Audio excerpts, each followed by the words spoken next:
Hello everyone, I am the storyteller and I am here to help you today. I know you use this video to fall asleep, so before that, like the video and subscribe to the channel. Now get comfortable and relax.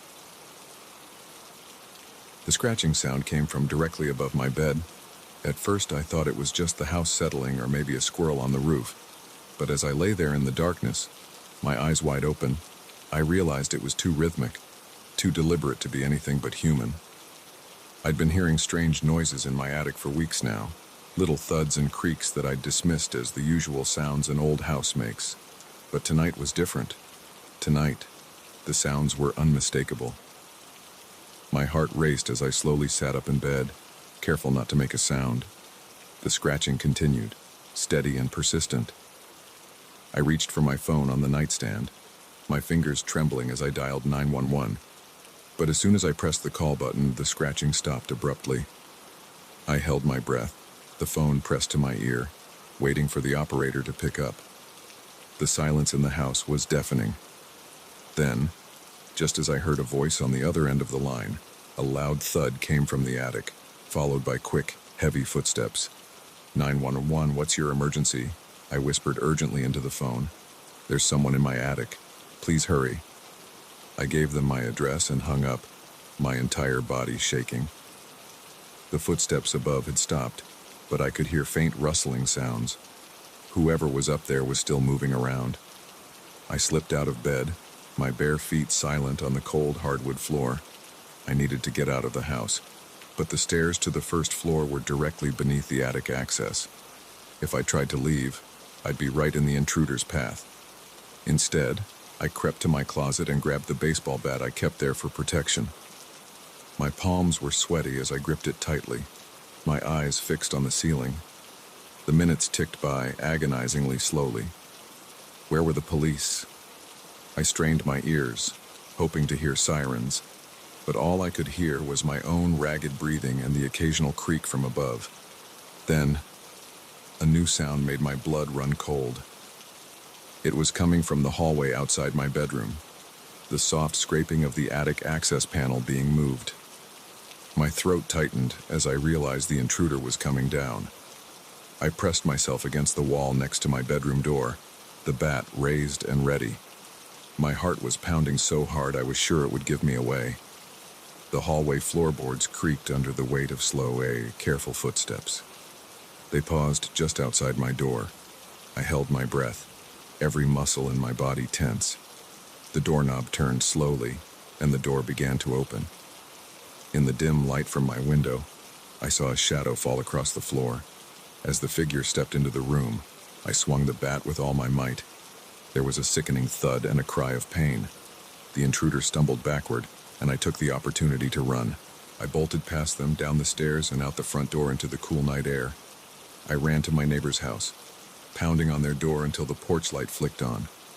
As they opened the door, I finally heard the blessed sound of police sirens in the distance. The next hour was a blur of police statements and questions.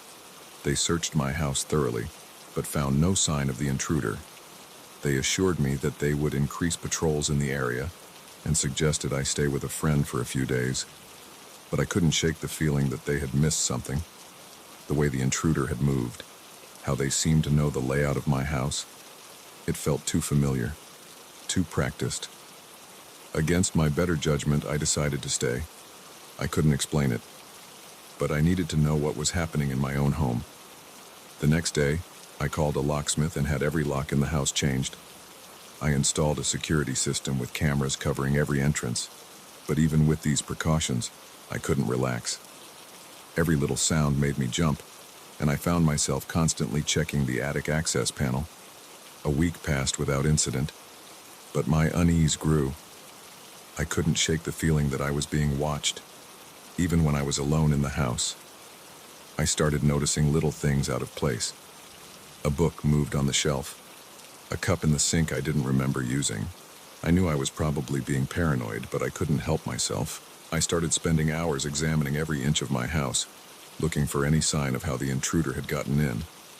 It was during one of these searches that I found it. I was in the spare bedroom, running my hands along the baseboards, when I felt a slight give in the wall. My heart raced as I pressed harder, and suddenly a small section of the wall swung inward. Behind it was a narrow passage, dark and musty. I shone my flashlight inside, revealing a crude ladder leading up to the attic. My hands shook as I realized the truth. There had been a hidden entrance to my attic this whole time. I should have called the police right then, but curiosity and a need for answers overrode my common sense. I took a deep breath and started climbing. The attic was bigger than I had imagined, stretching the entire length of the house. My flashlight beam cut through the darkness, revealing piles of boxes and old furniture.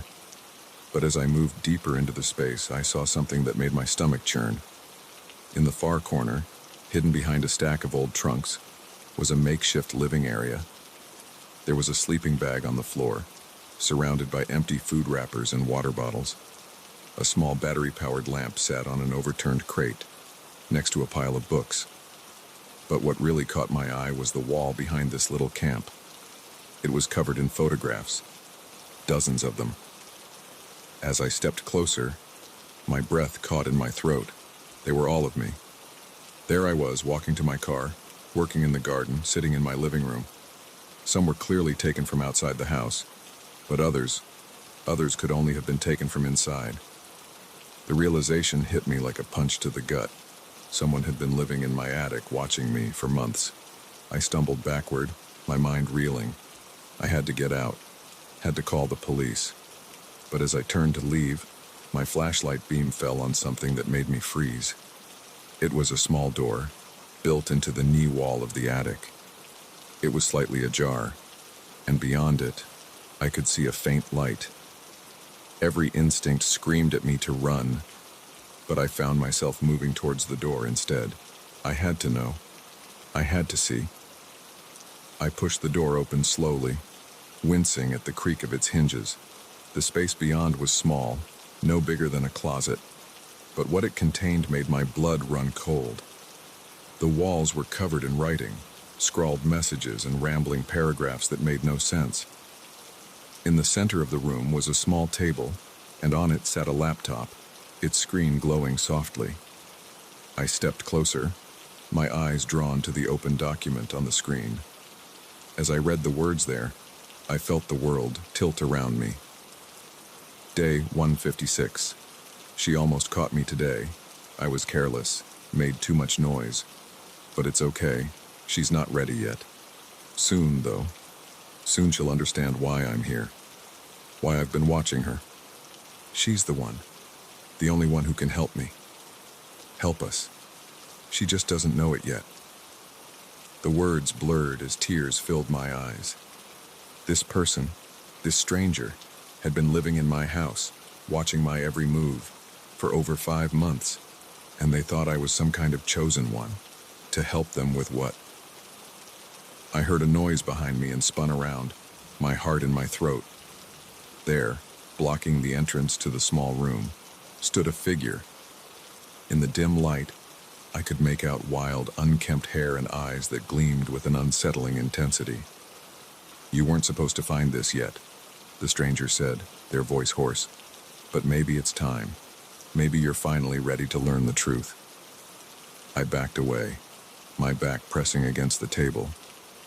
"Who are you? What do you want from me?" The stranger stepped forward, and I caught a whiff of unwashed body and stale food.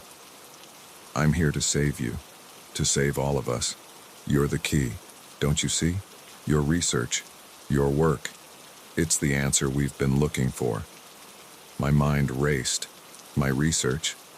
I was a data analyst for a small tech company. How could that be the answer to anything? "You're confused. You're scared. I understand," the stranger continued, taking another step closer. "But soon, you'll see. Soon, you'll understand why I had to do this. Why I had to watch you, learn everything about you." I glanced around desperately, looking for a way out, but the stranger blocked the only exit. I was trapped. "Please," I said, trying to keep my voice steady. "I don't understand. Just tell me what you want." The stranger's face softened, an unsettling smile spreading across their features. "What I want you to fulfill your destiny. I want you to use your skills to decode the message that will save us all." As they spoke, I noticed a small remote control on the table next to the laptop. Without thinking, I grabbed it and pointed it at the stranger. "Stay back!" I yelled, hoping to startle them. To my surprise, the stranger's eyes widened in fear. "No!" they screamed. "Don't press that! You'll ruin everything!" In my confusion, my finger slipped, pressing one of the buttons. Suddenly, a high-pitched wail filled the air.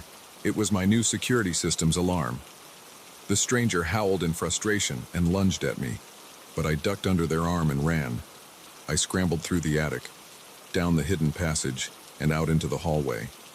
I could hear the stranger crashing behind me, but I didn't look back. I ran out of the house and into the street, the alarm still blaring behind me. As police sirens approached in the distance, I stood there, shaking and gasping for breath. My quiet life had been shattered, my sense of safety destroyed, and I was left with a chilling realization. Sometimes, the monsters aren't hiding under the bed or in the closet. Sometimes they're right above us, watching and waiting.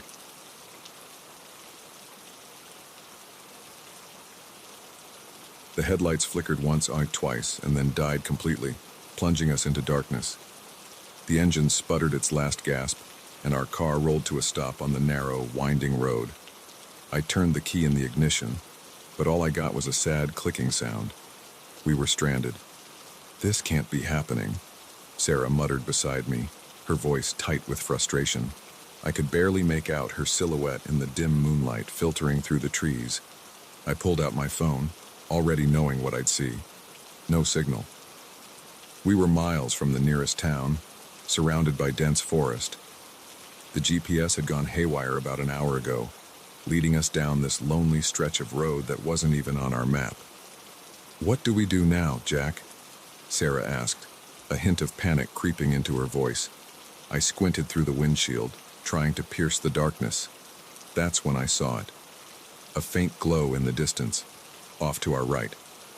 "Look," I said, pointing. "There's a light. Must be a house or something.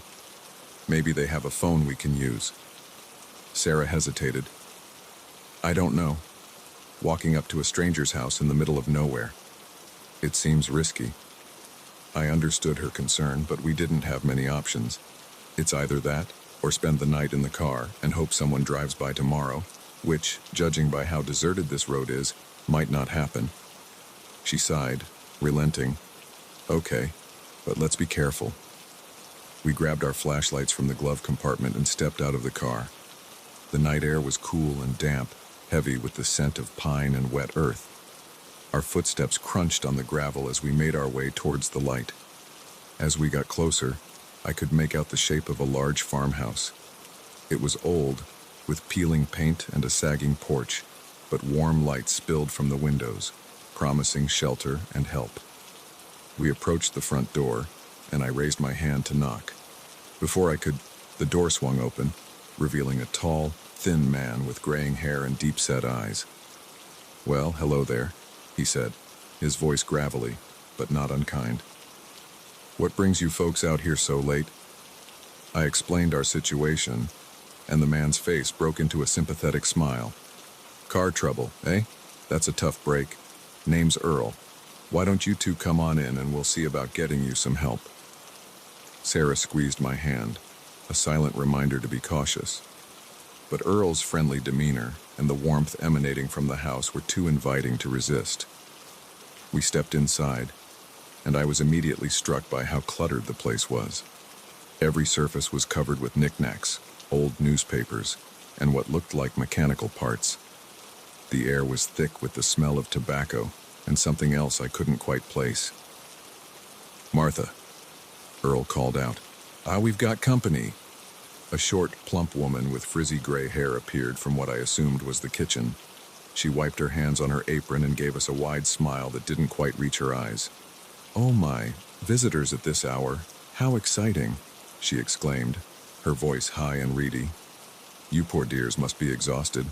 Why don't you have a seat in the living room while I fix you some tea?" Before we could protest, Martha ushered us into a cramped room dominated by a large, threadbare sofa. The walls were covered in old photographs, their subjects staring at us with blank eyes. Earl settled into a worn armchair across from us. "So, where are you folks headed?" I told him about our trip to visit Sarah's parents, careful not to give too many details. As I spoke, I noticed Earl's eyes darting between us, as if sizing us up. Martha bustled in with a tray of tea and cookies. As she set it down, I caught a whiff of that strange smell again. It reminded me of chemicals, like something you'd find in a garage. "Now then," Earl said, leaning forward. "About your car. I'm pretty handy with engines. Why don't I take a look at it in the morning? It's too dark now, and these roads can be dangerous at night." Sarah and I exchanged glances. The thought of spending the night here made me uneasy, but the alternative, walking back to our car in the dark, seemed even less appealing. "That's very kind of you," Sarah said cautiously, "but we wouldn't want to impose. If we could just use your phone to call for a tow truck." "Oh, I'm afraid our phone line's been down for days," Martha chimed in, her smile never wavering. "Terrible service out here, you know. But don't you worry, we have plenty of room. You can stay in the guest bedroom upstairs." As she spoke, I noticed a dark stain on her apron. It looked fresh, and in the dim light, it appeared almost red. Earl must have noticed me staring because he quickly stood up, blocking my view of Martha. "Well, it's settled then. You'll stay the night, and we'll sort out your car in the morning. Now, how about some dinner? Martha makes a mean stew." The mention of food made my stomach growl, reminding me that we hadn't eaten since lunch. Despite my unease, I found myself nodding. As we followed them to the dining room, I whispered to Sarah, "Something feels off about this place." She nodded slightly. "I know. But what choice do we have? Let's just get through the night and leave first thing in the morning." The dining room was as cluttered as the rest of the house. The table was set with mismatched plates and tarnished silverware. Martha ladled out bowls of thick, dark stew that smelled surprisingly good. As we ate, Earl regaled us with stories about the farm and the surrounding area. He seemed to know every inch of the forest, describing hidden caves and forgotten trails with vivid detail.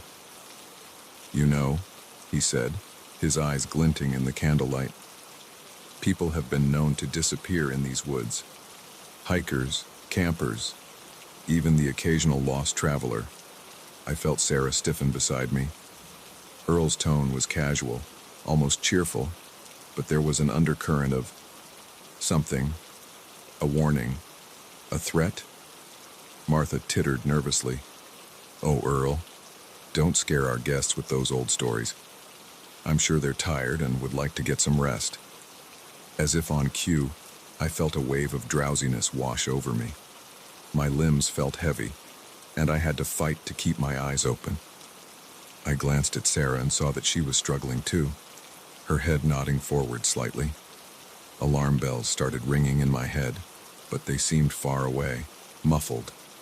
I tried to stand, but my legs wouldn't cooperate. I think we should go to bed," I managed to slur out. Earl's smile widened, showing too many teeth. Of course. Martha, why don't you show our guests to their room?"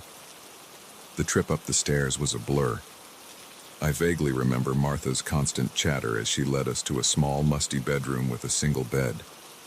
As soon as she left, Sarah and I collapsed onto the mattress, too groggy to do anything but succumb to the encroaching darkness.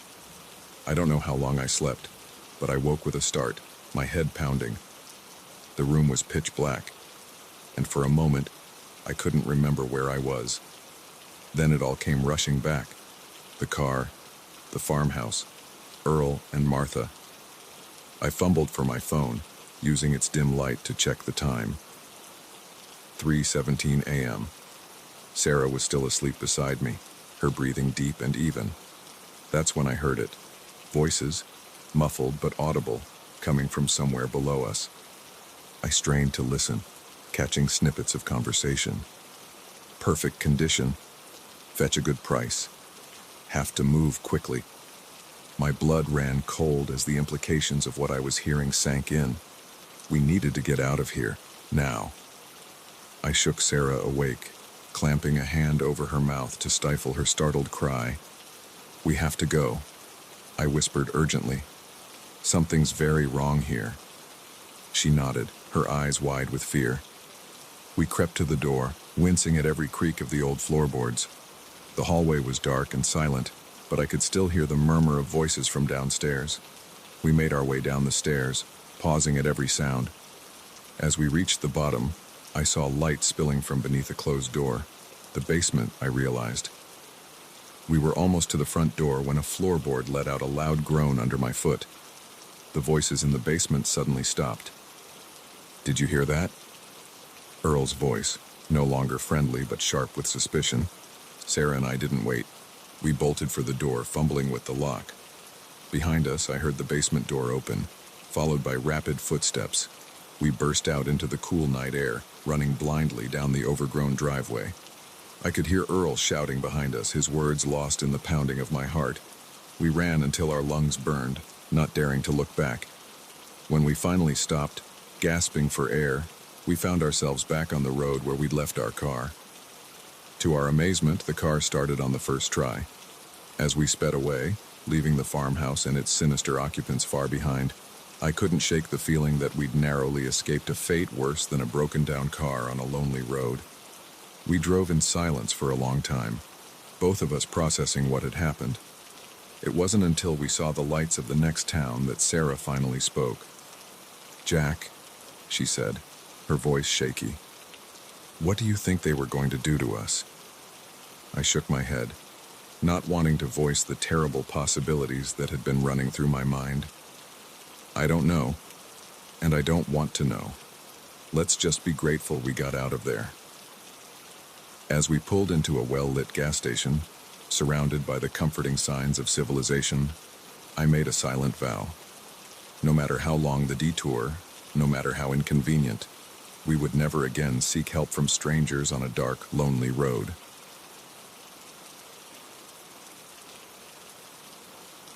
The first thing I noticed was the silence. No birds chirping, no leaves rustling, just an eerie stillness that seemed to swallow every sound. I had been hiking for hours, my boots crunching over fallen leaves and twigs, but now even that seemed muffled. It was as if the forest itself was holding its breath, waiting. I checked my phone again. Still no signal. The GPS had stopped working about an hour ago, leaving me with nothing but a vague sense that I was heading in the right direction. The sun was sinking lower in the sky, painting the trees with long shadows that seemed to reach for me like grasping fingers. I should have turned back when I realized I was lost. Should have retraced my steps and found my way to the marked trail. But something kept pulling me forward, a mixture of stubbornness and curiosity that I would soon regret. As the light faded, I spotted a flicker of brightness through the trees. Hope surged through me. Maybe it was a ranger station or a campsite. I quickened my pace, pushing through the underbrush towards the light. What I found instead made me stop in my tracks. Nestled in a clearing was a collection of ramshackle buildings, their windows glowing with warm, inviting light. Smoke curled from crooked chimneys, and I could hear the faint murmur of voices carried on the evening breeze. Relief washed over me. I had found people, civilization of a sort. They could help me get back to my car, or at least point me in the right direction. I stepped into the clearing, waving to catch someone's attention. The reaction was immediate and unsettling. The voices cut off abruptly, and I saw curtains twitch in windows as faces peered out at me. A door creaked open, and a man stepped out onto a porch, his weathered face set in a wary frown. "Evening," I called out, trying to keep my voice friendly and non-threatening. "I'm sorry to intrude, but I've gotten a bit turned around on the trails. I was hoping you could point me back to the main road." The man didn't respond immediately. His eyes, dark and deep-set, scanned me from head to toe. When he finally spoke, his voice was rough, as if unused to conversation. "Ain't no roads around here, stranger. This is Piney Grove. We don't get many visitors." I felt a chill that had nothing to do with the cooling evening air. Something about the way he said visitors made it sound like a dirty word. "I'm sorry, I didn't mean to trespass," I said, fighting to keep my voice steady. "If you could just give me directions to the nearest town, I'll be on my way." The man's frown deepened. "Nearest town's a fair ways off. Getting dark soon. Ain't safe in these woods at night." As if on cue, I heard a distant howl that made the hair on the back of my neck stand up. It didn't sound like any wolf or coyote I'd ever heard. The man seemed to come to a decision. "Reckon you better come inside. We'll sort you out in the morning." Part of me wanted to refuse, to turn and run back into the forest, but the rational part of my brain knew that would be suicide. I was lost. It was getting dark, and who knew what kind of animals were out there? Reluctantly, I nodded and followed him towards one of the larger buildings. As we walked, I noticed more people emerging from the other houses. They watched me with a mixture of curiosity and suspicion, their faces gaunt and pale in the fading light. Children peered around their parents' legs, their eyes wide and unblinking. The inside of the building was dimly lit by oil lamps, casting flickering shadows on walls covered in faded floral wallpaper. The furniture looked ancient, as if it had been passed down through generations. The air was thick with the smell of wood smoke and something else. Something earthy and slightly sweet that I couldn't quite place. "Name's Ezekiel," the man said, gesturing for me to sit at a worn wooden table. "This here's my wife, Martha." A thin woman with long gray hair nodded at me from near the fireplace. Her eyes never left me as she stirred something in a large pot hanging over the flames. "I'm Lisa," I said, forcing a smile. "Thank you for your hospitality." Ezekiel grunted in response. "You'll stay here tonight. In the morning, we'll see about getting you back where you came from." I wanted to protest, to insist on leaving right away, but I knew it would be pointless. I was at their mercy, at least for now. Martha ladled some stew into a chipped bowl and set it in front of me. The smell made my stomach growl, reminding me that I hadn't eaten since that morning. I took a cautious bite, surprised by the rich, gamey flavor. "What kind of meat is this?" I asked, more to break the uncomfortable silence than out of real curiosity. "Best not to ask questions you don't want answers to," Ezekiel replied, his tone making it clear that the subject was closed. As I ate, I couldn't shake the feeling that something was very wrong here. The way Ezekiel and Martha watched me, the strange silence from outside, the odd smell that seemed to permeate everything, it all added up to a sense of wrongness that made my skin crawl. After dinner, Martha showed me to a small room upstairs. The bed was lumpy, and the blankets smelled musty, but I was too exhausted to care. I lay down, fully clothed, and tried to sleep. I must have dozed off because I woke with a start, disoriented in the unfamiliar darkness. For a moment, I couldn't remember where I was. Then it all came flooding back. The hike, getting lost, finding Piney Grove. A noise from outside caught my attention. Voices, low and urgent, drifted up from below. I crept to the window, careful not to make any noise, and peered out. In the moonlight, I could see a group of people gathered in the center of the clearing. They were dressed in long robes, their faces hidden by hoods.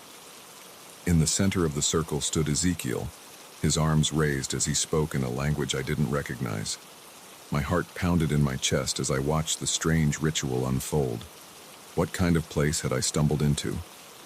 Suddenly, one of the robed figures looked up, straight at my window. I ducked down, praying they hadn't seen me. I waited, barely breathing, for what felt like hours. When I finally dared to look again, the clearing was empty. Sleep was impossible after that. I lay in bed, every creak of the old house making me jump. As soon as the first light of dawn crept through the window, I made my decision. I had to get out of here. I eased the door open, wincing at every squeak of the hinges. The house was silent as I crept down the stairs, my heart in my throat. I had just reached the front door when a voice behind me made me freeze. "Leavin'? So soon?" I turned slowly to see Ezekiel standing at the foot of the stairs, his eyes glittering in the dim light. I thought I'd get an early start, I stammered, reaching for the door handle. Ezekiel took a step towards me. Ain't polite to leave without saying goodbye, especially when you've seen things you shouldn't. My blood ran cold. I didn't see anything, I lied, my voice shaking. Please, I just want to go home. He shook his head slowly.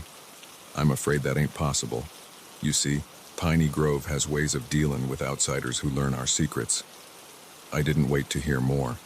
I yanked the door open and ran, my feet pounding on the dirt as I sprinted towards the trees.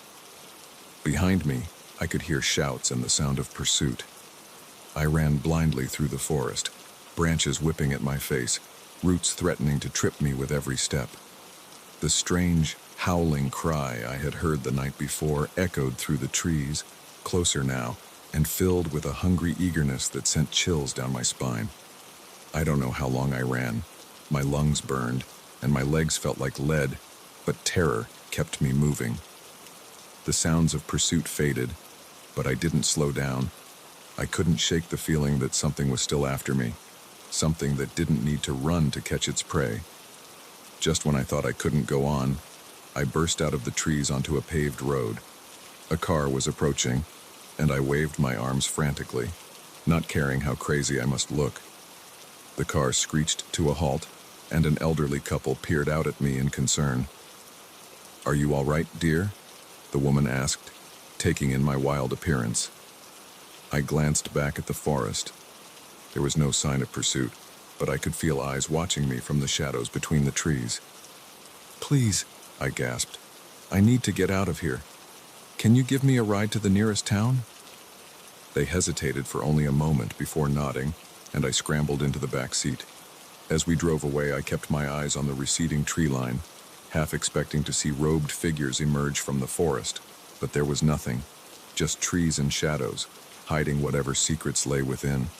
I never reported what happened in Piney Grove. Who would believe me? Sometimes, late at night, I still hear that strange howl in my dreams, and I wake up in a cold sweat, grateful for the familiar sounds of the city around me. But I know the truth. Out there, deep in the forest where no roads lead, Piney Grove is waiting, and I pray that no other lost hiker ever stumbles upon its secrets.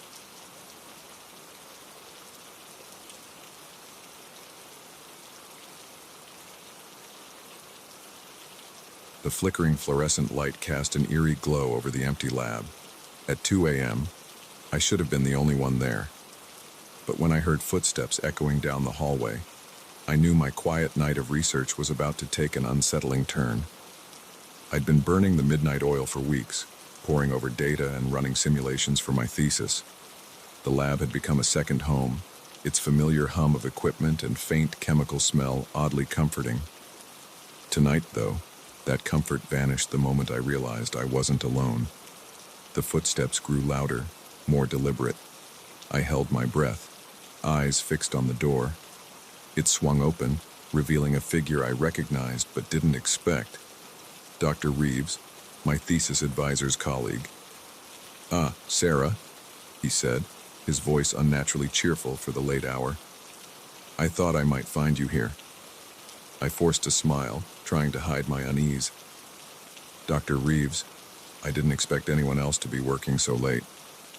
He stepped into the lab, closing the door behind him. The soft click of the latch felt oddly final. "Oh, you know how it is," he said, waving a hand dismissively. "Sometimes the best ideas come at night." I nodded, turning back to my computer screen in the hope he'd take the hint and leave. But instead, I felt him move closer, peering over my shoulder at the data sprawled across my monitor. "Well, fascinating work you're doing here," he murmured, his breath uncomfortably warm on my neck. "Remind me again, what's the focus of your research?" I shifted in my chair, putting some distance between us. "It's a new approach to data encryption," I explained, keeping my voice neutral, "using quantum entanglement to create unbreakable codes." His eyes lit up with an intensity that made my skin crawl. "Unbreakable codes, you say? Now that's interesting. Very interesting indeed." Something in his tone set off alarm bells in my head. Dr. Reeves had always been polite but distant in our previous interactions. This sudden interest felt wrong, almost predatory. "It's still early stages," I said, minimizing the window on my screen. "Lots of work to do before it's anywhere near practical application." He chuckled, a low sound that raised the hair on the back of my neck. "Oh, I'm sure, but even early-stage research can be, valuable. To the right people, of course." My heart began to race. Was he implying what I thought he was? I stood up, needing to put more space between us. "Well, it's getting late. I should probably head home." Dr. Reeves didn't move. His eyes, usually hidden behind thick glasses, seemed to bore into me. "Before you go, I'd love to take a closer look at your data. Maybe I could offer some insights."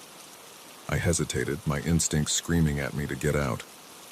But he was a respected professor, a colleague of my advisor.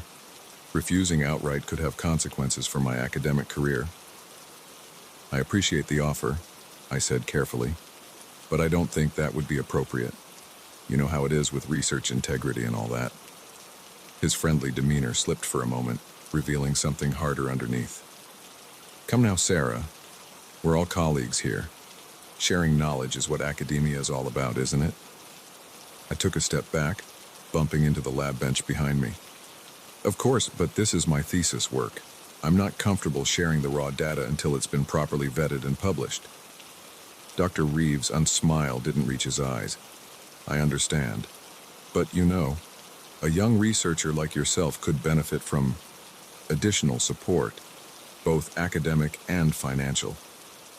The implication hung in the air between us. My mouth went dry as I realized the full extent of what was happening. Dr. Reeves wasn't just being nosy or overstepping boundaries. He was trying to steal my research. "I'm doing fine, thank you," I said, my voice steadier than I felt. "Now, if you'll excuse me, I really need to go." I moved to grab my bag, but he stepped in front of me, blocking my path to the door. "I don't think you understand the opportunity I'm offering you, Sarah. Your work could be revolutionary, but without the right connections, it might never see the light of day. I have those connections. I can make sure your research gets the attention it deserves." My mind raced, trying to find a way out of this situation. I glanced at the emergency exit, but it would trigger an alarm if opened. My phone was in my bag, on the other side of Dr. Reeves. "I appreciate your interest," I said, fighting to keep my voice calm, "but I'm not interested in any outside help. My advisor and I have everything under control." His expression hardened. "Your advisor doesn't understand the potential of what you're working on, but there are people who do. People who would pay handsomely for a peek at your research." The pretense was gone now. He was openly admitting to wanting to sell my work to the highest bidder. I felt a surge of anger cut through my fear. "That's not going to happen," I said firmly. "Now please, let me leave." Dr. Reeves took a step closer, looming over me. "I'm afraid I can't do that. Not until we come to an understanding." My heart pounded in my chest. I was trapped between him and the lab bench, with no clear way out. But as my hand brushed against the cool surface behind me, an idea formed. In one swift motion, I grabbed a beaker of distilled water and threw it in his face. He stumbled back, sputtering and wiping at his eyes. I used the moment of distraction to dart around him, snatching my bag as I ran for the door. "You'll regret this," he shouted behind me. But I was already in the hallway, running as fast as I could. I didn't stop until I reached my car, my hands shaking as I fumbled with the keys. As I drove away, I could see Dr. Reeves emerge from the building in my rearview mirror, his face contorted with anger. The next few days were a blur of fear and paranoia. I stayed away from the lab, working from home and jumping at every unexpected sound. I knew I had to do something. But the thought of confronting Dr. Reeves or reporting him filled me with dread. What if no one believed me? What if it ruined my academic career? But as the initial shock wore off, anger began to replace fear. This was my research, my hard work. I wasn't going to let someone steal it or intimidate me into giving it up. I set up a meeting with my advisor, Dr. Chen. As I sat in her office, my palms sweating and my heart racing, I told her everything that had happened that night in the lab. To my immense relief, she believed me. More than that, she was furious on my behalf. "This is completely unacceptable," she said, her usually calm demeanor replaced by righteous anger. "We're going to the dean with this immediately." What followed was a whirlwind of meetings, investigations, and uncomfortable confrontations. Dr. Reeves denied everything at first, but faced with the evidence, including security camera footage from the lab that night, he eventually confessed. It turned out I wasn't his first victim. Other students and researchers came forward with similar stories of pressure and attempted theft. The scandal rocked the department, leading to Dr. Reeves' dismissal and a complete overhaul of research security protocols. As for me, I threw myself back into my work with renewed determination. The experience had shaken me, but it had also shown me the value of what I was doing. If people were willing to go to such lengths to steal it, then it must be worth protecting and pursuing. Months later, as I stood at the podium presenting my completed thesis, I felt a sense of triumph that went beyond academic achievement. I had faced a threat to my work and my integrity, and I had come out stronger for it. The applause that followed my presentation was sweet, but the real victory was in knowing that the research was mine, earned through hard work and perseverance in the face of adversity. As I left the auditorium, Dr. Chen caught up with me, a proud smile on her face. "Brilliant work, Sarah," she said. "You know, we've received some interesting inquiries about potential applications for your encryption method, completely above board, of course." I grinned, feeling a mix of excitement and vindication. "That's great news. I can't wait to see where this research goes next." As we walked out into the bright sunlight, I felt a sense of optimism about the future.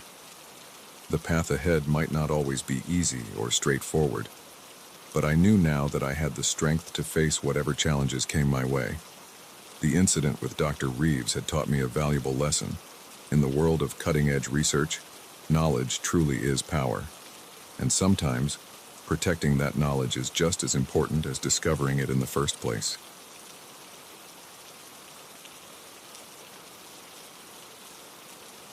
The rain was coming down in sheets, turning the highway into a blurry mess of headlights and reflections. I squinted through the windshield, my wipers working overtime but barely making a dent in the downpour. That's when I saw him, a lone figure on the side of the road, thumb out, looking as drenched and miserable as a stray cat caught in a storm. I don't usually pick up hitchhikers. It's not the safest thing to do these days, but something about the way he stood there, shoulders hunched against the rain, made me slow down. Before I could talk myself out of it, I was pulling over to the shoulder, the car's tires splashing through puddles. The man jogged over, his face hidden beneath the hood of a dark jacket. As he opened the passenger door, letting in a gust of wind and rain, I caught a glimpse of a scruffy beard and grateful eyes. "Thanks," he said, his voice gruff but not unfriendly. "Didn't think anyone would stop in this weather." I nodded, trying to shake off the nagging feeling that I might be making a mistake. "Where are you headed?" "Just down the road a ways," he replied vaguely, settling into the seat. "Wherever you're going is fine." As I pulled back onto the highway, I snuck a glance at my new passenger. He was older than I'd first thought, maybe in his 50s, with deep lines etched into his weathered face. His clothes were worn but clean, and he didn't give off the unsettling vibe I'd expect from someone dangerous. We drove in silence for a few minutes, the only sound the steady drumming of rain on the roof and the swish of the wipers. I was just starting to relax when he spoke again. "So, Mark, how long have you lived in Cedar Grove?"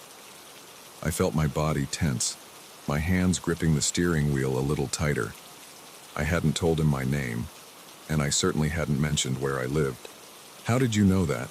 I asked, trying to keep my voice steady. He chuckled, a low sound that sent a chill down my spine. "Oh, I know a lot of things about you, Mark. I know you work at the bank on Main Street. I know you have a golden retriever named Max. And I know your wife, Sarah, is probably wondering why you're running late tonight." My mind raced. How could he possibly know all this? I'd never seen this man before in my life. Cedar Grove was a small town, sure, but not so small that everyone knew everyone else's business. "Who are you?" I demanded, my voice shaking despite my best efforts to stay calm. He turned to face me, and in the dim light from the dashboard, his eyes seemed to gleam with an unnatural intensity. "Just a traveler, passing through.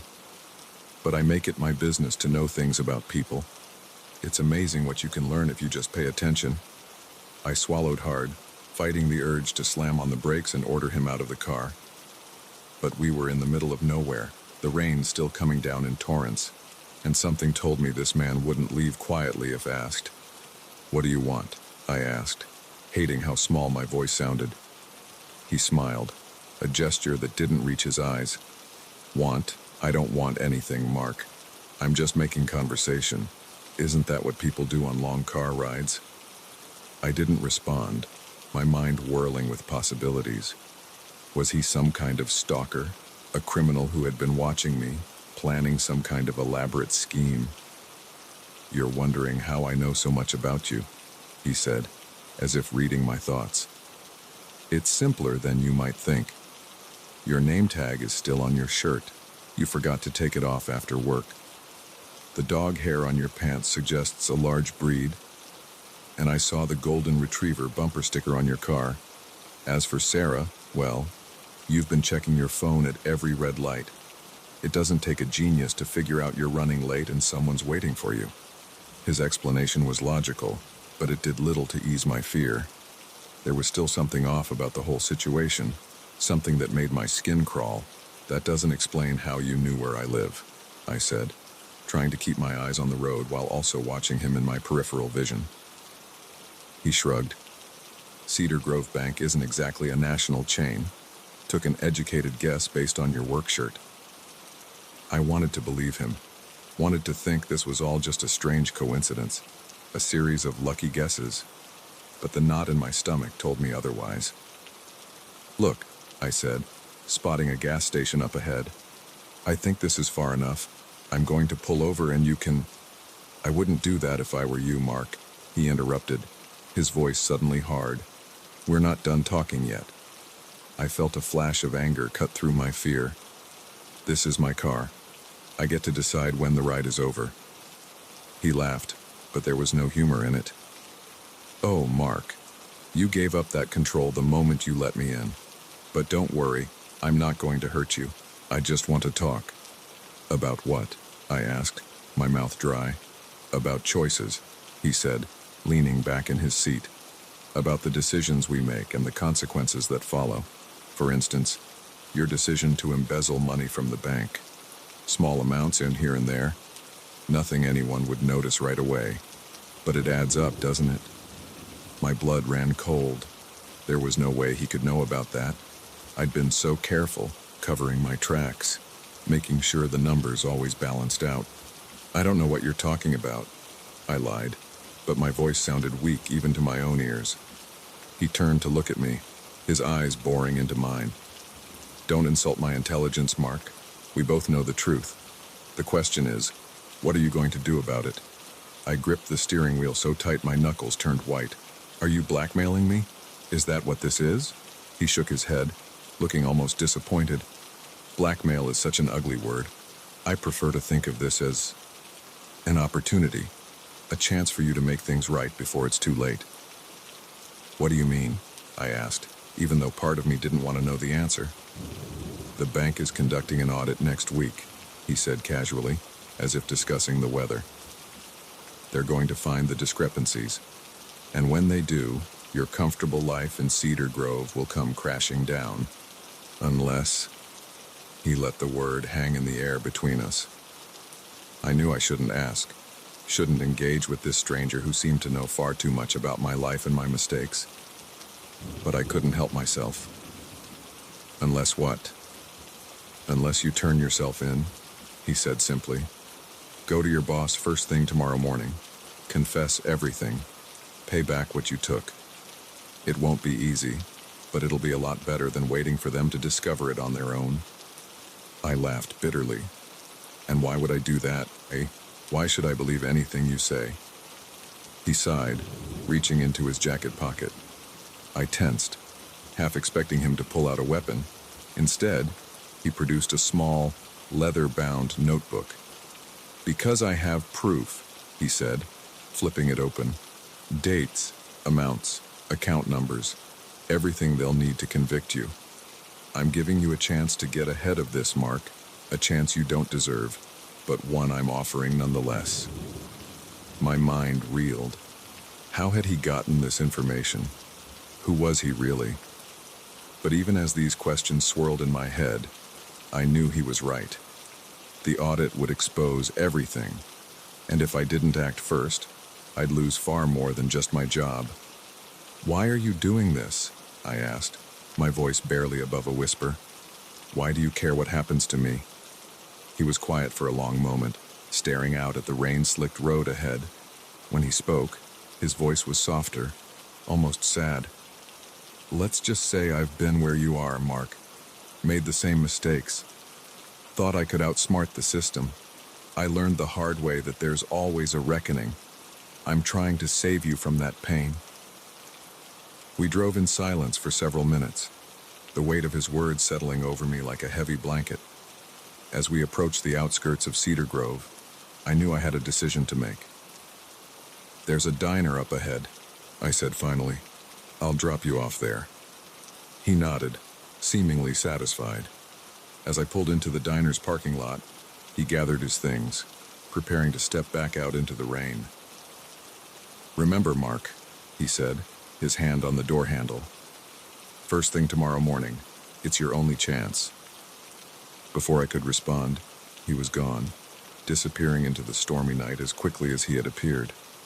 I sat there for a long time, the engine idling, rain pattering on the roof. Finally, I pulled out my phone and dialed Sarah's number. "Hey," I said when she answered, my voice thick with emotion. "I'm on my way home. But I need to talk to you about something important when I get there." As I hung up and put the car in drive, I felt a strange mix of dread and relief. The road ahead wouldn't be easy, but for the first time in months, I felt like I was heading in the right direction. The mysterious hitchhiker had given me a second chance. Now it was up to me to make the most of it.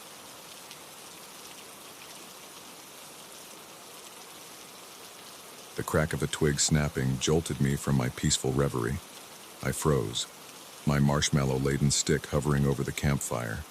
The dense forest around me, which had seemed so inviting during the day, now loomed ominously in the gathering dusk. I held my breath, straining to hear over the crackling of the fire. There it was again, the unmistakable sound of footsteps, too heavy and deliberate to be an animal. I'd come to these woods alone, seeking solitude and a break from the chaos of city life. Now, as fear crept up my spine, I was acutely aware of just how isolated I truly was. Slowly, I set down my stick and reached for the flashlight beside me. The beam cut through the encroaching darkness, illuminating the dense undergrowth at the edge of my campsite. Shadows danced between the trees, and for a moment, I thought I saw a figure duck behind a large oak. "Hello?" I called out, hating how my voice quavered. "Is someone there?" Silence answered me, broken only by the gentle rustle of leaves in the evening breeze. I stood up, my legs shaky beneath me. Maybe I was imagining things. Maybe the solitude was getting to me, making me jumpy. But then I saw it. A flash of movement just beyond the circle of my flashlight's beam. My heart leapt into my throat as I caught a glimpse of a dark shape moving through the trees, keeping to the shadows. Fight or flight instinct kicked in, and I chose flight. I doused the fire as quickly as I could, plunging the campsite into darkness. Fumbling in the dim light of my flashlight, I grabbed my backpack and started shoving in whatever I could reach. My water bottle, a bag of trail mix, my map. The sound of footsteps grew closer, no longer trying to be stealthy. Whoever was out there knew I had spotted them. They were coming. I abandoned the rest of my gear and took off into the woods, my flashlight bobbing wildly as I ran. Branches whipped at my face and roots seemed to reach up to trip me. but fear propelled me forward, deeper into the unfamiliar forest. After what felt like hours but was probably only minutes, I stopped, gasping for breath. I leaned against a tree, trying to orient myself. In my panic, I had run blindly, with no thought to direction or landmarks. The realization hit me like a punch to the gut. I was lost. I fumbled in my backpack for my map and compass, but in the chaos of my hasty departure, I must have left them behind. My phone was useless out here with no signal and a rapidly draining battery. A twig snapped nearby, and I stifled a scream. They were still following me. How? How could they track me so easily in this darkness? I took off again, no longer caring about the noise I made. My pursuer seemed to know exactly where I was anyway. My lungs burned, and my legs ached, but terror kept me moving. Suddenly, the ground disappeared from beneath my feet. I tumbled down a steep embankment, leaves and twigs scratching my skin as I rolled. I came to a stop at the bottom, the wind knocked out of me. For a moment, I lay there, dazed and struggling to breathe. Then I heard it, the sound of someone carefully making their way down the slope after me. Panic gave me strength. I staggered to my feet, ignoring the pain in my ankle, and limped forward. I found myself in a small clearing, the trees opening up to reveal a sky full of stars. In any other circumstance, it would have been beautiful. My flashlight flickered, the beam growing weaker. I shook it desperately, but it was no use. The light died, leaving me in near total darkness. A branch cracked at the edge of the clearing. I spun around, my eyes straining to see in the dim starlight. A figure stood there, just a silhouette against the darker backdrop of the forest. "What do you want?" I shouted, my voice raw with fear and exhaustion. The figure took a step forward. "I want you to listen," a deep voice replied. I backed away, my hands held out in front of me. "Stay back, I have a weapon." It was a pathetic bluff, but it was all I had. The man, for I could now see it was a man, stopped. "No, you don't," he said, his tone almost gentle. "You left everything behind at your campsite, including this." He held up something that glinted in the starlight. My hunting knife. My stomach dropped. He had been to my campsite, had gone through my things. How long had he been watching me? "Who are you?" I asked, trying to keep my voice steady. "Why are you doing this?" He took another step forward, and I could make out more details now. He was tall and broad-shouldered, dressed in dark clothing that blended with the night. His face was obscured by a beard and the shadow of a cap. "My name isn't important," he said. "What's important is why you're here, Alice." I felt as if the ground had dropped out from under me again. He knew my name. How could he possibly know my name? "How do you know who you are?" he finished for me. "I know a lot about you, Alice. I know you're running from something, or someone."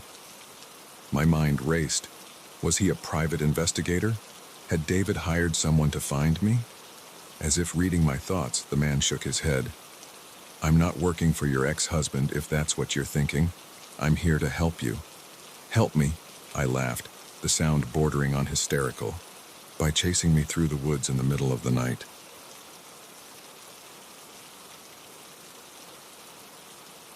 The first night in our new home, I woke to the sound of children laughing. It was faint, almost dreamlike, but unmistakable. The thing is, we didn't have any children. My wife, Sarah, and I had just moved into the old Johnson farmhouse on the outskirts of town. It was a beautiful place. All weathered wood and wraparound porch, set on 10 acres of rolling hills and ancient oak trees. We'd gotten it for a steal, the real estate agent practically giddy as she handed over the keys. "It's a special place," she'd said, her smile just a touch too wide. "I'm sure you'll be very happy here." Now, as I lay in bed listening to the phantom giggles echoing through the halls, I wasn't so sure. I nudged Sarah awake. "Do you hear that?" I whispered. She blinked at me sleepily. "Hear what?" The laughter faded away, leaving only the creaks and groans of the old house settling. I shook my head. Nothing. Must have been dreaming. But I wasn't dreaming, and that was only the beginning. Over the next few weeks, strange occurrences became our new normal. Items would move on their own, appearing in places we knew we hadn't left them. The temperature would drop suddenly in certain rooms, cold spots that made your breath fog even on the warmest days. And always, there was the laughter. Sarah tried to rationalize it all. The moving objects were just us being forgetful in a new place. The cold spots were drafts in an old house. The laughter was probably just kids from a neighboring farm, sound carrying far in the country quiet. I wanted to believe her, but deep down, I knew something wasn't right. It came to a head about a month after we moved in. I was in the attic, unpacking some of the last boxes, when I found the journal. It was old, the leather cover cracked and faded, tucked away behind a loose board in the wall. Curious, I opened it. The handwriting inside was spidery and difficult to read, but as I deciphered the words, a chill ran down my spine. It was a diary, belonging to Margaret Johnson, the matriarch of the family who had built this house over a century ago, and what she described was horrifying. According to Margaret, the land the house was built on was cursed. The local Native American tribe had warned the Johnsons not to build here, that it was a sacred place, a thin spot between worlds. But Thomas Johnson was a stubborn man, and he ignored their warnings. At first, everything seemed fine, but then their children started to change. They became withdrawn, speaking of imaginary friends and games played in empty rooms. Margaret wrote of hearing laughter when no one was there, of toys moving on their own, of shadowy figures glimpsed out of the corner of her eye. And then, one by one, the children disappeared. The last entry was dated 1920. Margaret's handwriting was frantic, barely legible. "They're coming for me now," she wrote. "I can hear them laughing. God forgive us for what we've done." I closed the journal, my hands shaking. It had to be some kind of sick joke, right? A prop left behind by the previous owners to scare new residents. But as I stood there, the attic suddenly felt colder, and I could have sworn I heard a child's giggle right behind me. I practically fell down the attic stairs in my haste to get out. I found Sarah in the kitchen, humming as she prepared dinner. The normality of the scene was jarring after what I'd just read. "Sarah," I said, my voice trembling, "we need to talk about the house." I told her everything, the journal, the curse, the disappearing children. As I spoke, her face grew pale, and I could see the doubt in her eyes warring with the fear she'd been trying to ignore. "Tom," she said slowly, I think I've seen them." She told me about the figures she'd glimpsed in mirrors, always just at the edge of her vision, the way she sometimes felt watched, even when she was alone in the house. The dreams she'd been having, of children calling out to her, begging for help. We sat there in stunned silence, the implications of what we'd discovered settling over us like a heavy blanket. What were we supposed to do now? Call an exorcist, put the house back on the market, and hope some other unsuspecting couple would buy it. Before we could decide on a course of action, the lights flickered, the temperature in the kitchen plummeted, our breath suddenly visible in the air, and then we heard it, the laughter, louder than ever before, coming from every direction at once. Sarah grabbed my hand, her nails digging into my skin. "Tom," she whispered, "we need to get out of here, now." We ran for the front door, but it wouldn't open. The knob turned, but it was as if something on the other side was holding it shut. We tried the back door, the windows, even the cellar entrance, all locked, all immovable. The laughter grew louder, mixed now with the sound of running feet and childish voices calling out to us. "Play with us," they said. "Stay with us forever." We ended up huddled in the living room, watching in horror as objects began to move on their own. Books flew off shelves, furniture slid across the floor, and all the while, those voices kept calling to us. It was Sarah who found the solution. As a chair whizzed past her head, She spotted something glinting on the mantelpiece. It was an old arrowhead, probably Native American, displayed as a curio by a previous owner. The journal, she gasped. It said this was sacred land. Maybe. She didn't need to finish the thought. I lunged for the arrowhead, snatching it just as an unseen force tried to pull it away. The moment my fingers closed around it, everything stopped. The flying objects dropped to the floor, the laughter cut off abruptly, and the oppressive cold dissipated. We didn't wait to see if it was truly over. The front door swung open easily now, and we ran to our car, still in our pajamas, the arrowhead clutched tightly in my hand. We drove through the night, not stopping until we were 2 states away. We never went back to the farmhouse. We hired a company to pack up our belongings and sell the place, making sure to include the arrowhead and Margaret's journal with the property. We also made them promise to disclose the house's history to any potential buyers. Last I heard, the place is still on the market. The real estate agent calls it a charming fixer-upper with a rich history. Sarah and I call it a nightmare we barely escaped. Sometimes, late at night, I still wake up thinking I hear children laughing. But now, in our new home in the city, surrounded by the comforting sounds of traffic and neighbors, I can convince myself it's just a dream. Most of the time, anyway. We don't talk much about what happened in that house. It's easier to pretend it was all some shared delusion, a product of stress and an overactive imagination. But we both know the truth. And we both know that sometimes, the most haunting things aren't the ghosts themselves, but the questions they leave behind. Why us? Why that house? And what happened to those children? All those years ago. I don't think we'll ever know the answers. And maybe that's for the best. Some mysteries are better left unsolved, some doors better left unopened. All I know is, if you're ever driving through the countryside and you see an old farmhouse for sale, one that seems just a little too perfect, a little too cheap, keep driving, because you never know what might be waiting inside, laughing in the darkness, ready to welcome you home.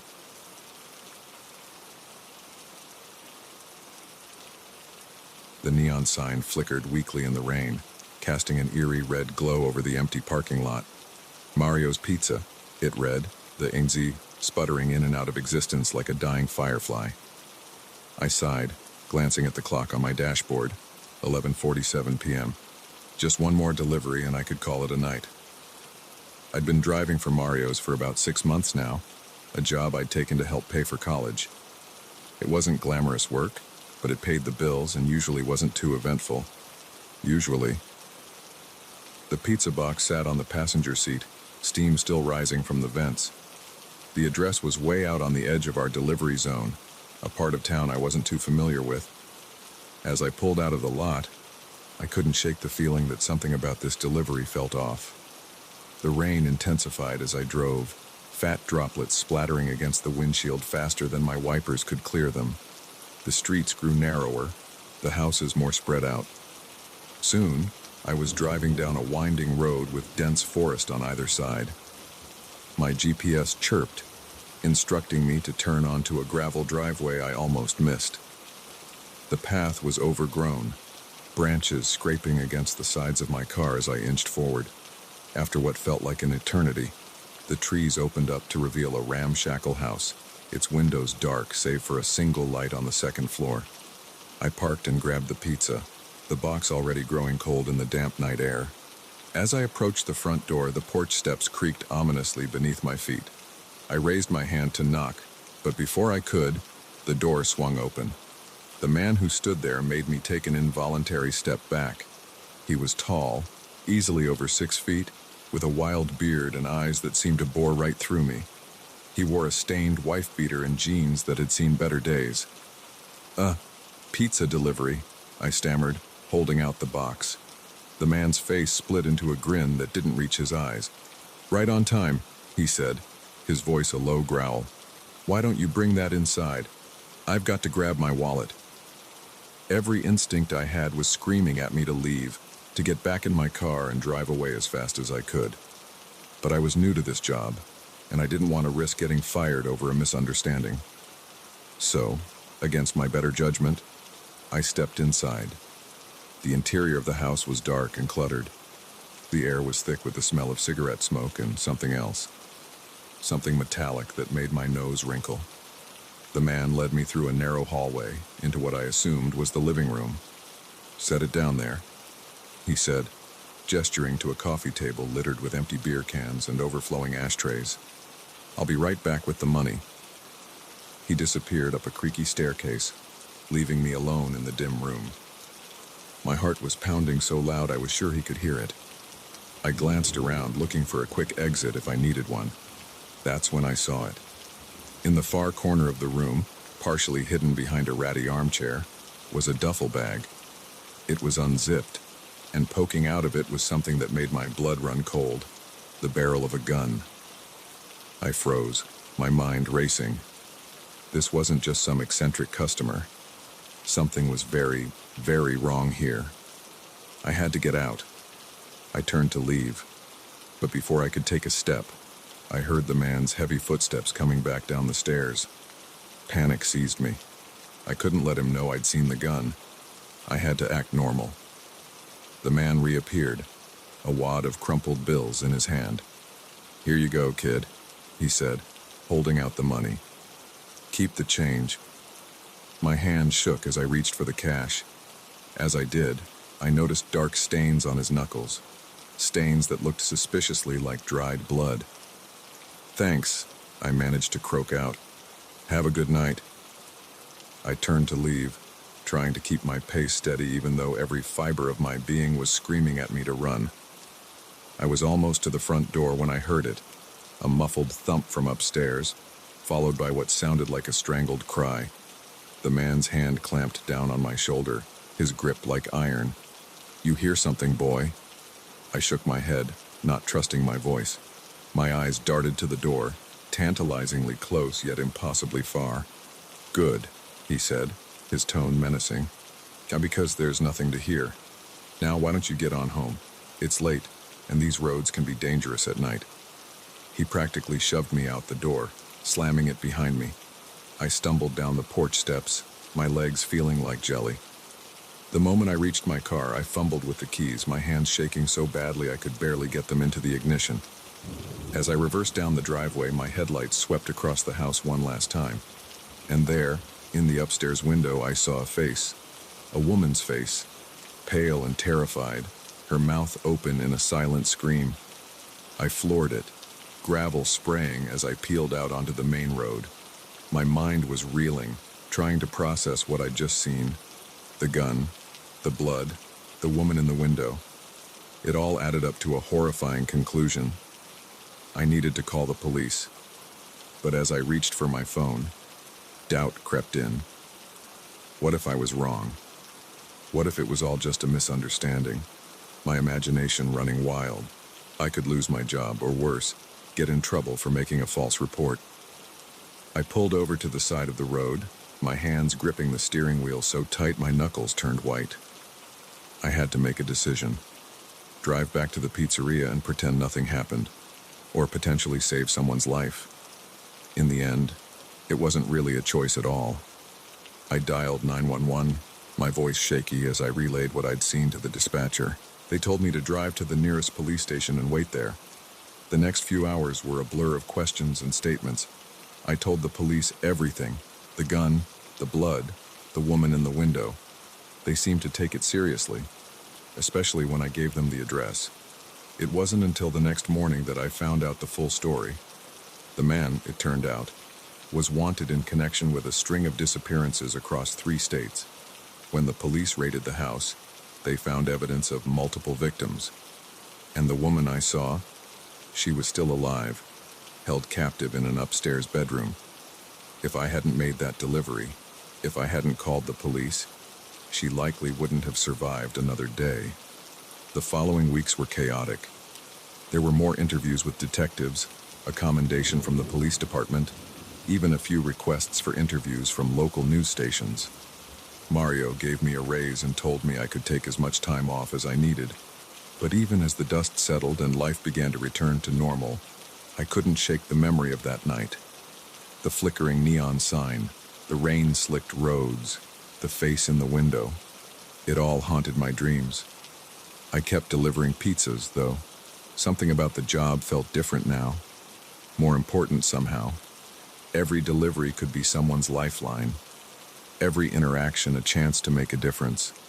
And every time I pull up to a house I've never been to before, every time I knock on a stranger's door, I'm acutely aware of the thin line between ordinary and extraordinary, between a routine delivery and a life-changing event. Because sometimes, the most important moments of our lives come disguised as the most mundane. Sometimes, a simple pizza delivery can change everything.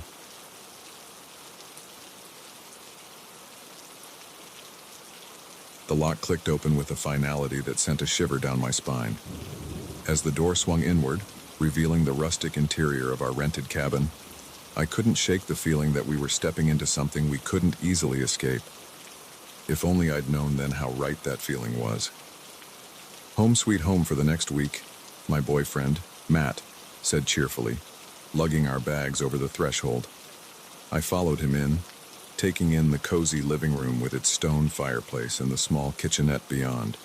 It was charming, in that quaint, middle-of-nowhere sort of way. We'd found the listing online, a secluded cabin in the woods, perfect for a romantic getaway. The photos showed stunning views of the surrounding forest and promised a peaceful retreat from our hectic city lives. The price had been almost too good to be true, but we jumped at the chance. Now, standing in the actual space, I felt a tinge of unease. The air inside was stuffy and smelled faintly of mildew. The furniture, while clean, had a worn look that spoke of years of use. And was it my imagination, or did the floorboards creak a little too much under our feet? "Let's open some windows," I suggested, trying to shake off my nerves. "It's a bit musty in here." Matt nodded, moving to the nearest window. He struggled with it for a moment before it finally budged, sliding up with a protesting groan. "Guess they don't open these much," he joked. I forced a smile, but something about the way the window had resisted bothered me. It was almost as if it didn't want to be opened. We spent the rest of the afternoon settling in, unpacking our clothes and stocking the small fridge with the groceries we'd brought. As the sun began to set, casting long shadows through the trees, Matt lit a fire in the fireplace. The warmth and flickering light helped ease some of my tension. "See, this isn't so bad," Matt said, wrapping an arm around me as we sat on the worn sofa. "Just what we needed to relax and reconnect." I leaned into him, wanting to believe it. But as the darkness outside deepened, I couldn't shake the feeling that we were being watched. Every time I glanced at the windows, I half expected to see a face peering in at us. That night, I tossed and turned, unable to get comfortable in the unfamiliar bed. The mattress was lumpy, and the sheets smelled faintly of mothballs. But it wasn't just physical discomfort keeping me awake. There were noises, creaks and groans that seemed too deliberate to be just an old house settling.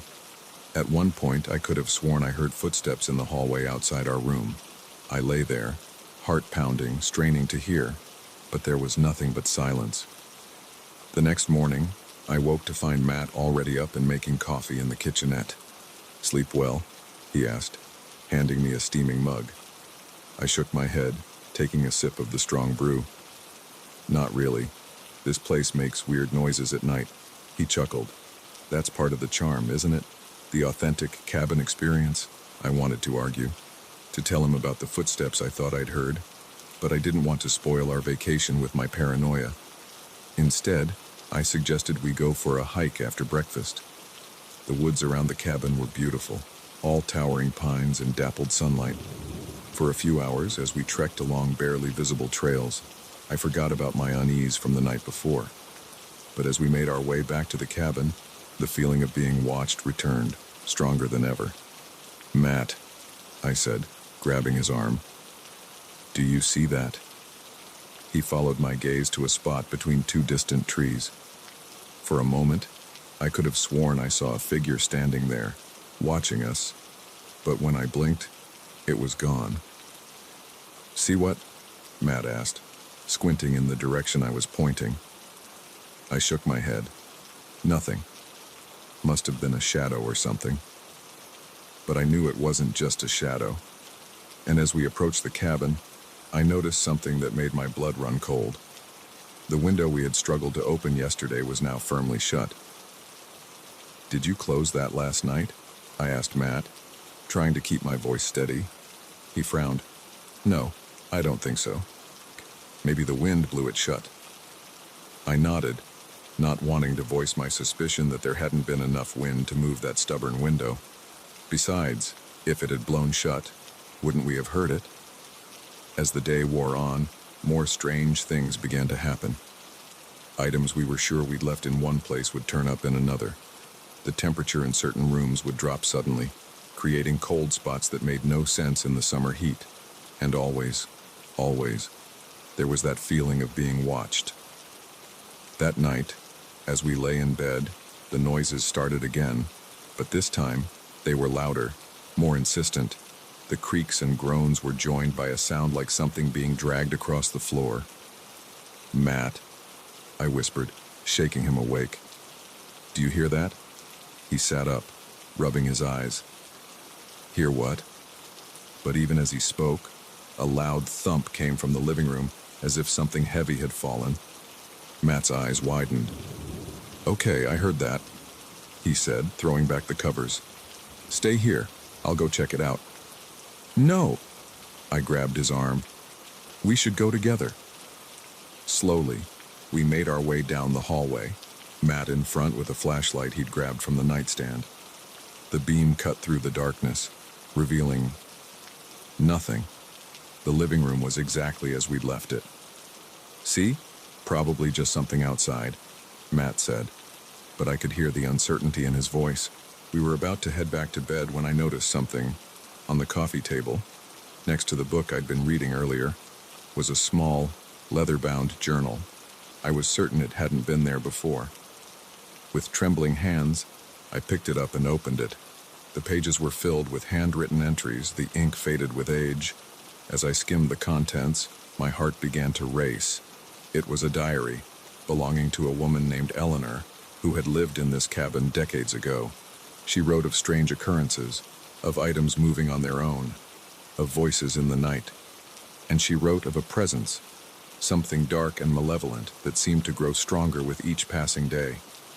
The final entry chilled me to the bone. "It's here," Eleanor had written, her usually neat handwriting now a frantic scrawl. "God help me, it's here and I can't escape. If anyone finds this, please, don't stay. Run while you still can."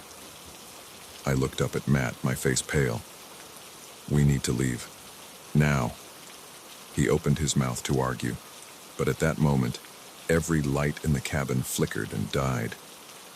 In the sudden darkness, we heard a sound that could only be described as a low, menacing chuckle. We didn't wait to see what would happen next. Grabbing only our phones and car keys, we ran for the door. It resisted at first, as if something was holding it shut, but with a final desperate shove, it flew open. We sprinted to our car, the gravel driveway crunching under our bare feet. As Matt fumbled with the keys, I looked back at the cabin. In the upstairs window, I saw a face, not human, but something twisted and evil, its mouth stretched in a grotesque smile. The engine roared to life and we peeled out of the driveway, tires squealing. We didn't stop driving until we reached the nearest town, where we checked into a motel and spent the rest of the night huddled together, jumping at every sound. In the light of day, it was tempting to dismiss what had happened as an overactive imagination or a shared hallucination. But we both knew what we'd experienced was real. We never went back for our belongings. We contacted the rental company and told them we'd had to leave due to an emergency. They were surprisingly understanding, even offering a partial refund. It wasn't until weeks later, when the nightmares had finally started to subside, that we decided to do some research. What we found made our blood run cold all over again. The cabin had a history, it turned out. Over the years, several renters had fled in the middle of the night, telling tales of supernatural occurrences. And there were those who hadn't fled, whose disappearances remained unsolved mysteries. We count ourselves lucky to have escaped. But sometimes, Late at night, I still feel that watchful presence. And I wonder if, somehow, a piece of whatever was in that cabin followed us home. So if you're ever browsing online, looking for a quaint cabin in the woods for a romantic getaway, be careful. Sometimes, the perfect retreat is too good to be true. And sometimes the things that go bump in the night are all too real.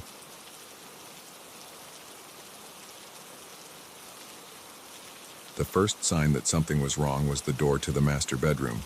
It was closed. I never closed that door, not since I'd started house-sitting for the Wilsons 2 days ago. I stood there, hand hovering over the doorknob, a chill creeping up my spine despite the summer heat. I'd taken this job as a way to make some extra cash during my college break. The Wilsons were loaded. Their sprawling mansion sat on 5 acres of manicured lawns and gardens. It was the kind of place where you'd expect to find a butler named Jeeves, not a 20-year-old student watering plants and feeding cats.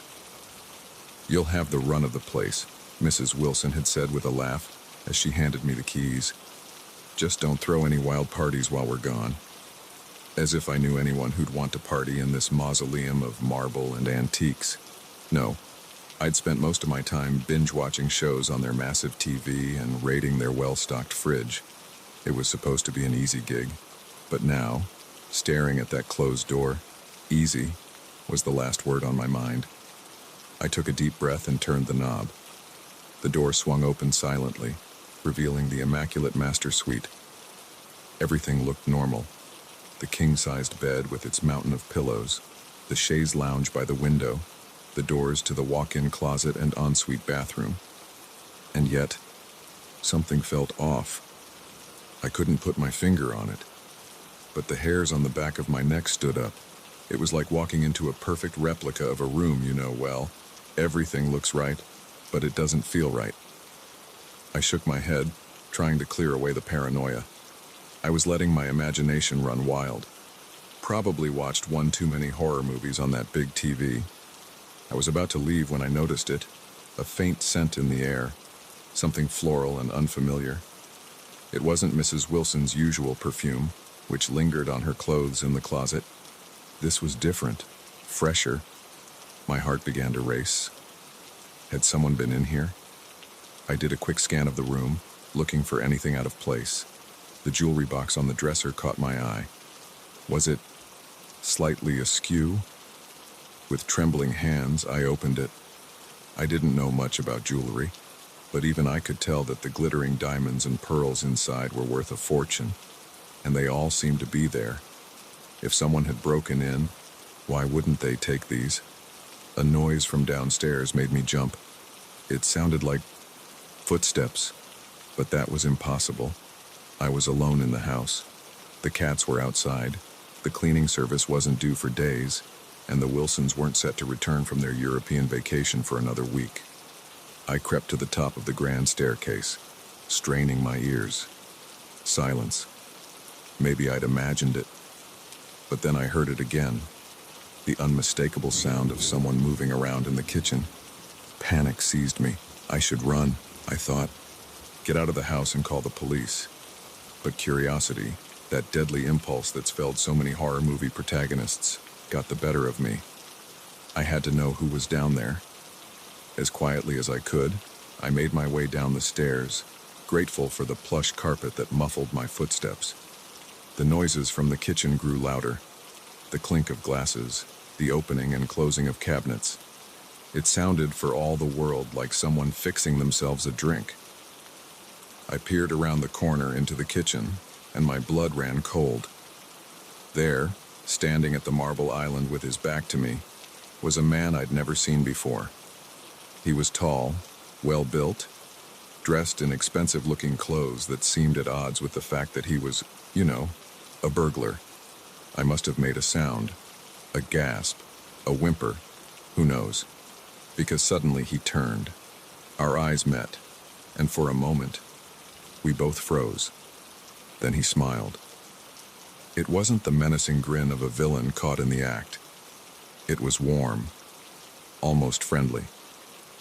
"Ah," he said, his voice smooth and cultured. "You must be the house sitter. Care for a drink?" I stood there, mouth agape, unable to process what was happening. This man had broken into the house I was supposed to be watching, and he was offering me a drink like we were at a cocktail party. Who? Who are you? I finally managed to stammer out. He chuckled, taking a sip from his glass. "On a friend of the family, you could say. Thomas Wilson and I go way back." I frowned. Mr. Wilson had never mentioned any friends having access to the house while they were away. "I don't believe you," I said, trying to sound braver than I felt. "I'm calling the police." I reached for my phone, but before I could dial, he spoke again. "I wouldn't do that if I were you. Not unless you want Thomas to find out about your little, explorations." I froze. How could he know? I'd been so careful. On my second night here, curiosity had gotten the better of me. I'd started poking around in Mr. Wilson's study, opening drawers, leafing through papers. I told myself I was just being thorough in my house-sitting duties, but deep down, I knew it was wrong. The man smiled again, but this time there was an edge to it. "Oh yes, I know all about that. Just like I know about the little joyride you took in the Bentley yesterday. Tsk-tsk. What would the Wilsons say?" My mind raced. How could he possibly know these things? Unless, "You've been watching me," I said, the realization dawning with a sickening clarity. He raised his glass in a mock toast. "Bright girl." "Yes, I've been keeping an eye on things, making sure the Wilsons' property is secure." "But why?" I asked, my voice barely above a whisper. "Who are you really?" He set his glass down and leaned against the counter, fixing me with an intense stare. "Let's just say I have a vested interest in the Wilsons' affairs, and in making sure certain sensitive information remains private." My heart was pounding so hard I was sure he could hear it. "What kind of information?" "The kind that could ruin a man like Thomas Wilson," he said, his voice low and dangerous. "The kind that's worth killing for." I gasped, taking an involuntary step back. You're blackmailing him." He shrugged, the gesture casual, but his eyes never leaving mine. Blackmail is such an ugly word. I prefer to think of it as mutually beneficial arrangement, one that's been working quite well for years now. My mind was reeling. The perfect, wealthy Wilsons. What dark secrets were they hiding? And what had I stumbled into? "What happens now?" I asked, hating how small and scared my voice sounded. He smiled, but it didn't reach his eyes. Now you have a choice to make, my dear. You can forget this ever happened, finish your house-sitting job, and walk away with a nice paycheck and your conscience clear. Or," he let the word hang in the air, heavy with implication. "Or what?" I whispered. "Or you can try to be a hero, call the police, tell the Wilsons what you've seen. But consider this, who do you think they'll believe? A trusted family friend or a college student who's been snooping through their private things and joyriding in their cars?" I felt sick. He was right. I had no proof, and I'd abused the Wilsons' trust. Even if they believed me, I'd still be in trouble. "So what'll it be?" he asked, picking up his glass again. "The easy way, or the hard way?" I stood there, frozen in indecision. The right thing to do was clear. I should call the police. Consequences be damned. But fear, that primal instinct for self-preservation, held me back.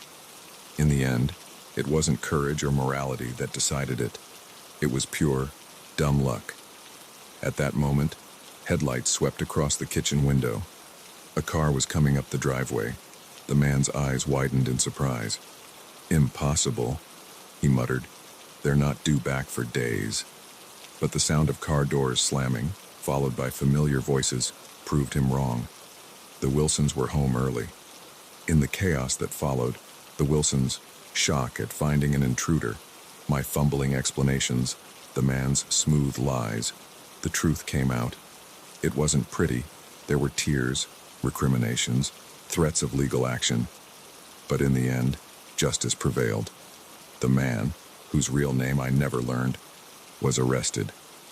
The Wilsons' secrets, whatever they were, remained hidden. And me. I lost my house-sitting jobs, of course, but gained something far more valuable, a story I'll never forget, and a lesson about the dangers of curiosity.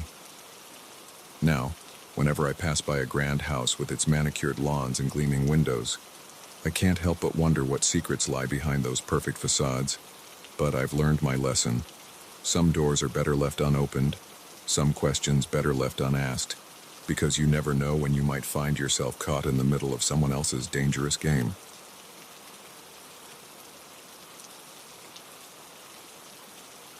The security camera feed flickered to life, revealing an empty corridor bathed in the sickly glow of fluorescent lights. I leaned closer to the monitor, my eyes straining in the darkness of the security office. That's when I saw it, a shadow darting across the screen, there and gone in an instant. My heart rate quickened. I was supposed to be alone in this building tonight. My name's Mike, and I've been working the night shift at Grayson Tech for about 6 months now. It's a big, soulless office building on the outskirts of the city, all glass and steel and eerily quiet after hours. Most nights, my biggest challenge is staying awake, but tonight was different. Tonight, something was off. I flipped through the different camera feeds, searching for any sign of movement. Nothing on the ground floor, nothing in the stairwells. But then, as I switched to the view of the executive offices on the top floor, I saw it again.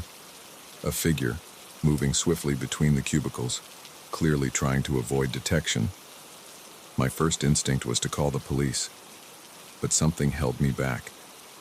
Maybe it was curiosity, or maybe it was the nagging feeling that there was more going on here than a simple break-in. Whatever it was, I found myself reaching for the keycard that would give me access to the upper floors. The elevator ride to the top floor felt like it took an eternity. With each passing second, my mind raced through possible scenarios. Was it a burglar, a disgruntled employee, or something worse? The doors slid open with a soft ding that seemed deafening in the silence of the night. I stepped out cautiously, my flashlight beam cutting through the darkness. The executive floor was a maze of cubicles and corner offices, most of them filled with expensive-looking furniture and state-of-the-art computers. I moved slowly, my ears straining for any sound. For a moment, all I could hear was the soft hum of electronics and the pounding of my own heart. Then, from somewhere to my left, came the unmistakable sound of typing. Creeping towards the noise, I rounded a corner and froze. There, bathed in the blue glow of a computer screen, sat a woman I recognized from the company directory, Sarah Chen, one of the senior software engineers. "Miss Chen?" I called out, my voice shaky. She whirled around, her eyes wide with fear and... Was that guilt? "Who are you?" she demanded, her hand moving to close the laptop. I stepped forward, shining my flashlight badge. "Mike Thompson, Night Security. What are you doing here so late?" Sarah's shoulders slumped, and for a moment, I thought she might break down. But then she straightened, a look of determination crossing her face. "I'm uncovering the truth," she said. "And now that you're here, you need to see this too." Confused and more than a little wary, I moved closer. Sarah reopened the laptop, revealing lines of code that meant nothing to me. "Grayson Tech isn't what you think it is," she said, her voice low and urgent. "The software we're developing, it's not just for business analytics. It's a surveillance tool, more powerful than anything that's ever existed." I frowned, not quite understanding. "What do you mean?" Sarah took a deep breath. "It can track anyone, anywhere. Social media, security cameras, financial transactions. It pulls it all together in real time. And it's being sold to governments, corporations, anyone who can afford it." The implications hit me like a truck. If what she was saying was true, this was big, huge, the kind of thing that could bring down companies and topple governments. "Why are you telling me this?" I asked, my mouth dry. Sarah's eyes met mine, and I saw the fear there, but also a steely resolve. "Because I need your help. I'm gathering evidence, But I can't do this alone. If they catch me... She didn't need to finish the sentence. We both knew what happened to whistleblowers in the corporate world. I should have said no. Should have walked away and pretended I'd never seen any of this. But something in Sarah's eyes, the desperation and the determination, made me nod. What do you need me to do? For the next hour, Sarah walked me through what she'd discovered: the secret servers hidden in the building's basement, the coded messages and seemingly innocuous emails, the offshore accounts where the money from these less-than-legal sales was being funneled. As the night wore on, I found myself pulled deeper into a world of corporate espionage and government conspiracies. It was like something out of a movie, except this was real, and the danger was palpable. We were so engrossed in our work that we almost missed the sound of the elevator arriving on our floor. Sarah's head snapped up, her face pale. "They're here," she whispered. I didn't need to ask who they were. We quickly shut down the computer and ducked behind a row of cubicles. Peering over the top, I saw two men in expensive suits step out of the elevator. Even from a distance, I could see the bulge of weapons under their jackets. "We need to get out of here," I whispered to Sarah. She nodded, clutching a small flash drive that contained all the evidence we'd gathered. Slowly, carefully, we began to make our way towards the emergency stairs at the far end of the office. We could hear the men moving through the cubicles, their voices low but angry. "We know you're here, Sarah," one of them called out. "Make this easy on yourself. You know you can't win against us." Sarah's hand found mine in the darkness, squeezing it tightly. I could feel her trembling, but her voice was steady when she whispered, "We have to make it. The world needs to know the truth." We were almost to the stairs when disaster struck. In the darkness, I stumbled over a trash can, sending it clattering across the floor. The noise was deafening in the quiet office. "There!" one of the men shouted. Footsteps pounded towards us. "Run!" I yelled, pushing Sarah towards the stairs. We burst through the door and started down, taking the steps two at a time. Behind us, I could hear the men in pursuit, their shoes echoing in the stairwell. My mind raced as we descended. We couldn't go to the lobby, they'd have that covered. But maybe... "This way," I gasped, pulling Sarah through a door on the third floor. If I remembered the building layout correctly, there was a fire escape on this level that led to the alley behind the building. We sprinted through the darkened office, the shouts of our pursuers growing closer. There, the window that led to the fire escape. I fumbled with the latch, my hands slick with sweat.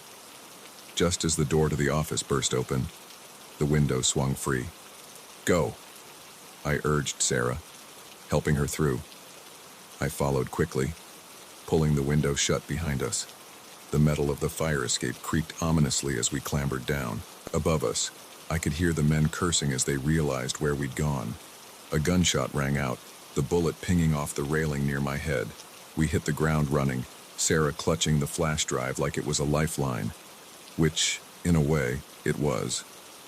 Behind us, I could hear the men starting down the fire escape. "My car's this way," Sarah panted as we rounded the corner of the building. In moments, we were speeding away from Grayson Tech, the lights of the city blurring around us. As the adrenaline began to wear off, the reality of what we'd just done started to sink in. We were fugitives now, in possession of information that some very powerful people would kill to keep secret. "What do we do now?" I asked, my voice hoarse. Sarah's eyes were fixed on the road ahead, her knuckles white on the steering wheel. "We take this to someone who can help. I have a contact at a news organization. If we can get this information to them..." I nodded, understanding. It wasn't over, not by a long shot, but we had a chance now. A chance to expose the truth and maybe, just maybe, make a difference. As we drove through the night, leaving the city and its secrets behind, I couldn't help but think about how much my life had changed in just a few short hours. I'd gone from a simple night security guard to a conspirator in what could be one of the biggest whistleblowing events in history. I didn't know what the future held. I didn't know if we'd succeed or if we'd end up as just another pair of unnamed casualties in the war between truth and power. But I did know one thing. I couldn't go back to my old life. Not now. Not after what I'd seen. As the first light of dawn began to break on the horizon, I made a silent vow. Whatever came next, whatever challenges we faced, I would see this through to the end. The truth had to come out. And if it was up to us to make that happen, then so be it. The night shift at Grayson Tech was over, but our real work, it was just beginning.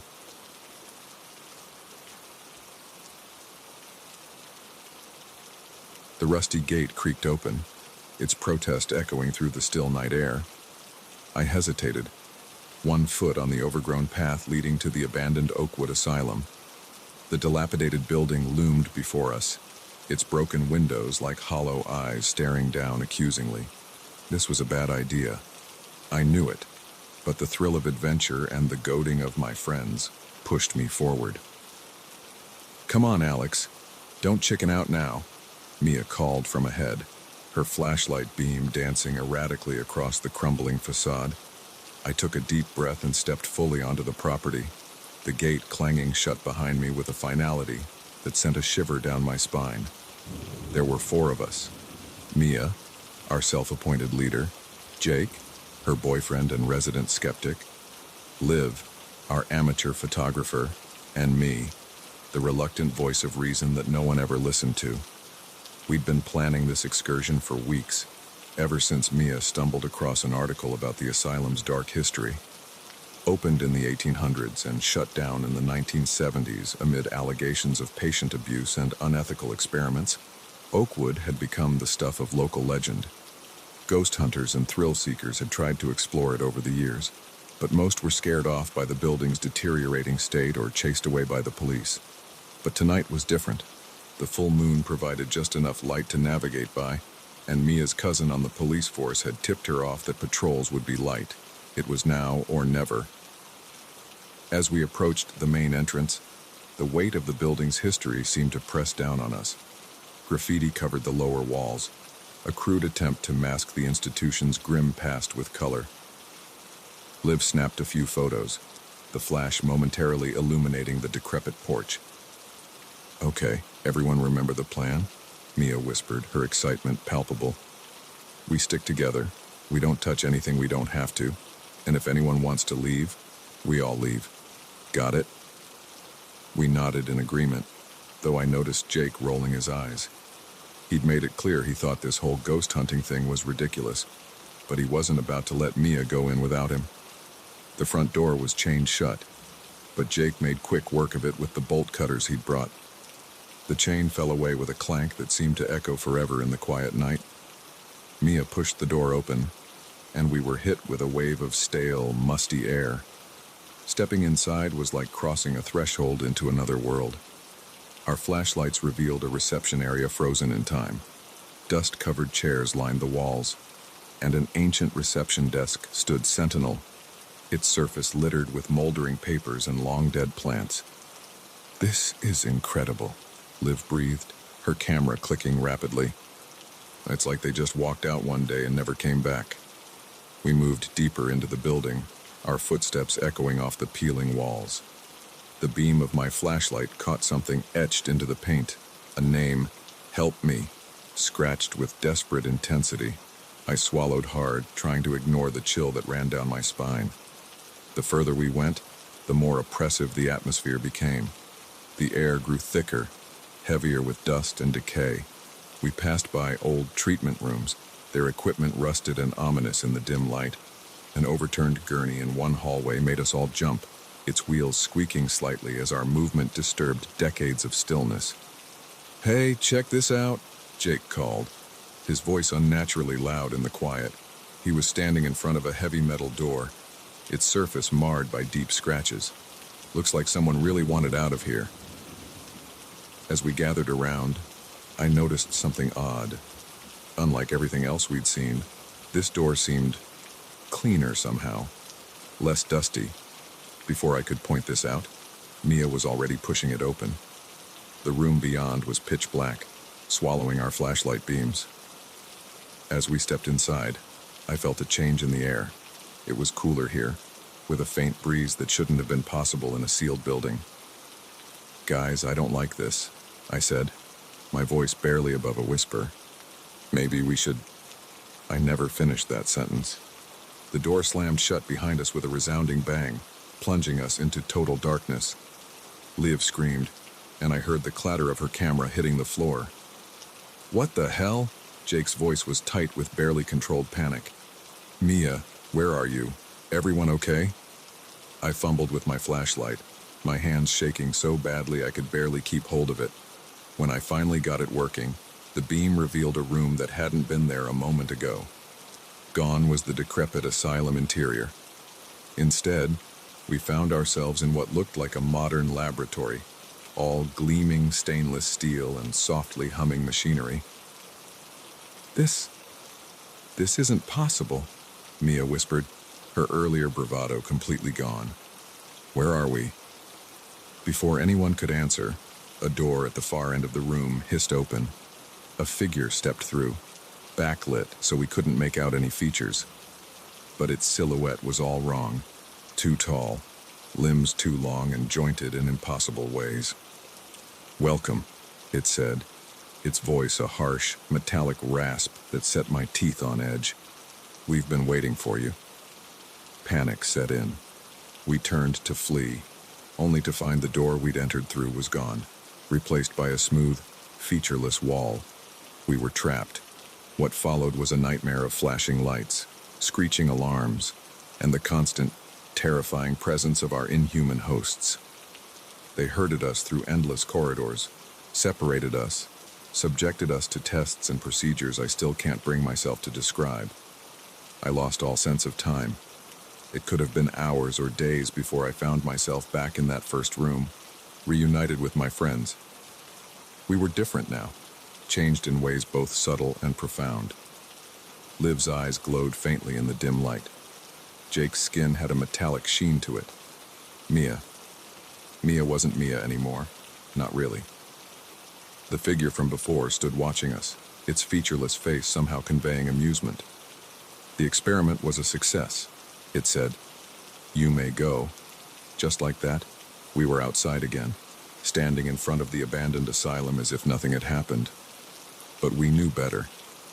The building's windows now gleamed with an otherworldly light, and we could hear the faint hum of machinery from within. We stumbled away, each lost in our own thoughts, trying to process what had happened to us. As we reached the gate, I turned back for one last look. The asylum seemed to shimmer, its form shifting subtly before my eyes. For a moment, I saw it as it truly was. Not an abandoned relic, but a facade hiding something far more advanced and alien than we could have imagined. We never spoke about that night again. Not really. How could we? Who would believe us? But sometimes, when I catch a glimpse of the strange glow in Liv's eyes or notice the way Jake's skin reflects light just a little too perfectly, I'm reminded that our adventure was all too real. And late at night, when the moon is full and the world is quiet, I swear I can hear it, that metallic voice calling me back to Oakwood Asylum, back to the place where everything changed and where I fear a part of me will always remain. I don't know if we uncovered some long-buried secret that night, or if we stumbled into something that was never meant for human eyes. All I know is that the next time someone suggests exploring an abandoned building, I'll be running in the opposite direction. Because sometimes, the unknown is better left undiscovered, and some doors are meant to stay closed forever. But even as I tell myself this, I can't shake the feeling that our experience at Oakwood was just the beginning. That somewhere out there, in other abandoned places and forgotten corners of the world, similar experiments are taking place. And I wonder, with a mixture of dread and morbid curiosity, what will happen when whatever is behind it all decides it's time to stop hiding. For now, though, I'll keep my head down and try to live a normal life. But a part of me will always be on guard, watching for signs that the world isn't what it seems. Because once you've seen behind the curtain, there's no going back. And in the end, the scariest thing isn't what we found in that asylum. It's the knowledge that it's still out there, waiting for its next unsuspecting victims.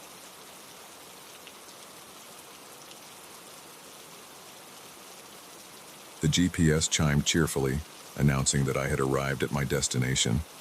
I stared out the windshield, my hand still gripping the steering wheel, at a town that definitely wasn't Millbrook. The faded welcome sign read, Willow Creek, population 714. But something about those numbers seemed off, like they hadn't been updated in decades. I'd been driving for hours, heading to my cousin's wedding in Millbrook. It was supposed to be a straight shot down the highway, but somewhere along the way, my usually reliable GPS had led me astray. Now, as the sun dipped below the horizon, painting the sky in ominous shades of red and purple, I found myself in a place that looked like it had been forgotten by time. Willow Creek's main street stretched before me, lined with buildings that seemed more suited to the 1950s than the present day. Neon signs flickered weakly in shop windows, and the few people visible on the sidewalks moved with an odd, shuffling gait that set my nerves on edge. I pulled over, fishing my phone out of my pocket to try and figure out where I'd gone wrong. No signal, of course. I sighed, resigning myself to the fact that I'd have to ask for directions the old-fashioned way. The diner across the street seemed as good a place as any to start. Its chrome exterior gleamed dully in the fading light, and a buzzing sign proclaimed it, Dot's Diner, best pie in the county. I stepped out of my car, the humid air immediately clinging to my skin. As I approached the diner, the hairs on the back of my neck stood up. The few people on the street had stopped to stare at me, their eyes unnaturally wide and unblinking. I quickened my pace, pushing open the diner door with more force than necessary. The bell above the door jangled discordantly, drawing the attention of everyone inside. And I do mean everyone. Every head turned in perfect unison to look at me, expressions blank and eyes glazed. For a moment, the only sound was the soft crackle of a radio playing what sounded like a big band tune from the 1940s. I cleared my throat. Hi, I'm a bit lost. Could someone point me in the direction of Millbrook? Silence. Then, slowly, conversation resumed as if I hadn't spoken. The patrons turned back to their meals, forks moving mechanically from plate to mouth. A waitress appeared at my elbow, making me jump. Her name tag read Dot, and her smile was just a little too wide to be natural. Well, honey, you're a long way from Millbrook, she said, her voice syrupy sweet. Why don't you sit down and have a slice of pie while we figure out how to get you back on track? Every instinct I had was screaming at me to leave, to get back in my car and drive as fast and as far as I could. But something in Dot's eyes held me in place. It wasn't kindness, exactly. More like hunger. Before I knew it, I was seated in a booth, a slice of cherry pie in front of me that I definitely hadn't ordered. Dot hovered nearby, that too wide smile still plastered on her face. Eat up, honey, she urged. It'll help you think clearer. I picked up the fork, if only to appease her. The pie filling glistened in a way that reminded me uncomfortably of fresh blood. I took a small bite, and immediately my senses were overwhelmed. It was the best thing I'd ever tasted, sweet and tart and rich in a way that seemed impossible. I found myself taking another bite, and another, unable to stop. As I ate, the diner around me seemed to shift and blur. The patrons' movements became more fluid, more natural. The music on the radio clarified, resolving into a tune I almost recognized. Even Dot's smile seemed less forced, more genuine. There, isn't that better? She asked, sliding into the seat across from me. Now tell me, what brings you to our little town? I blinked, trying to remember. Why was I here? Something about a wedding. But that seemed so unimportant now. I'm not sure, I admitted. Dot patted my hand, her touch sending an electric jolt up my arm. That's all right, honey. Lots of folks find their way here when they're a bit lost. Willow Creek has a way of calling to those who need it. I nodded, finding comfort in her words. The pie was gone, but I didn't remember finishing it. Outside, night had fallen completely, the street now illuminated by the warm glow of old-fashioned street lamps. Why don't I show you to the hotel? Dot suggested. You look like you could use some rest. I followed her out of the diner, my legs moving of their own accord. The street was busier now, filled with people strolling and chatting. They all smiled and nodded at me as if I was an old friend they'd been expecting. The hotel was a grand old building, its Victorian architecture a stark contrast to the more modest structures surrounding it. As we climbed the steps, I felt a wave of dizziness wash over me. Dot steadied me with a hand on my elbow, her touch both comforting and unsettling.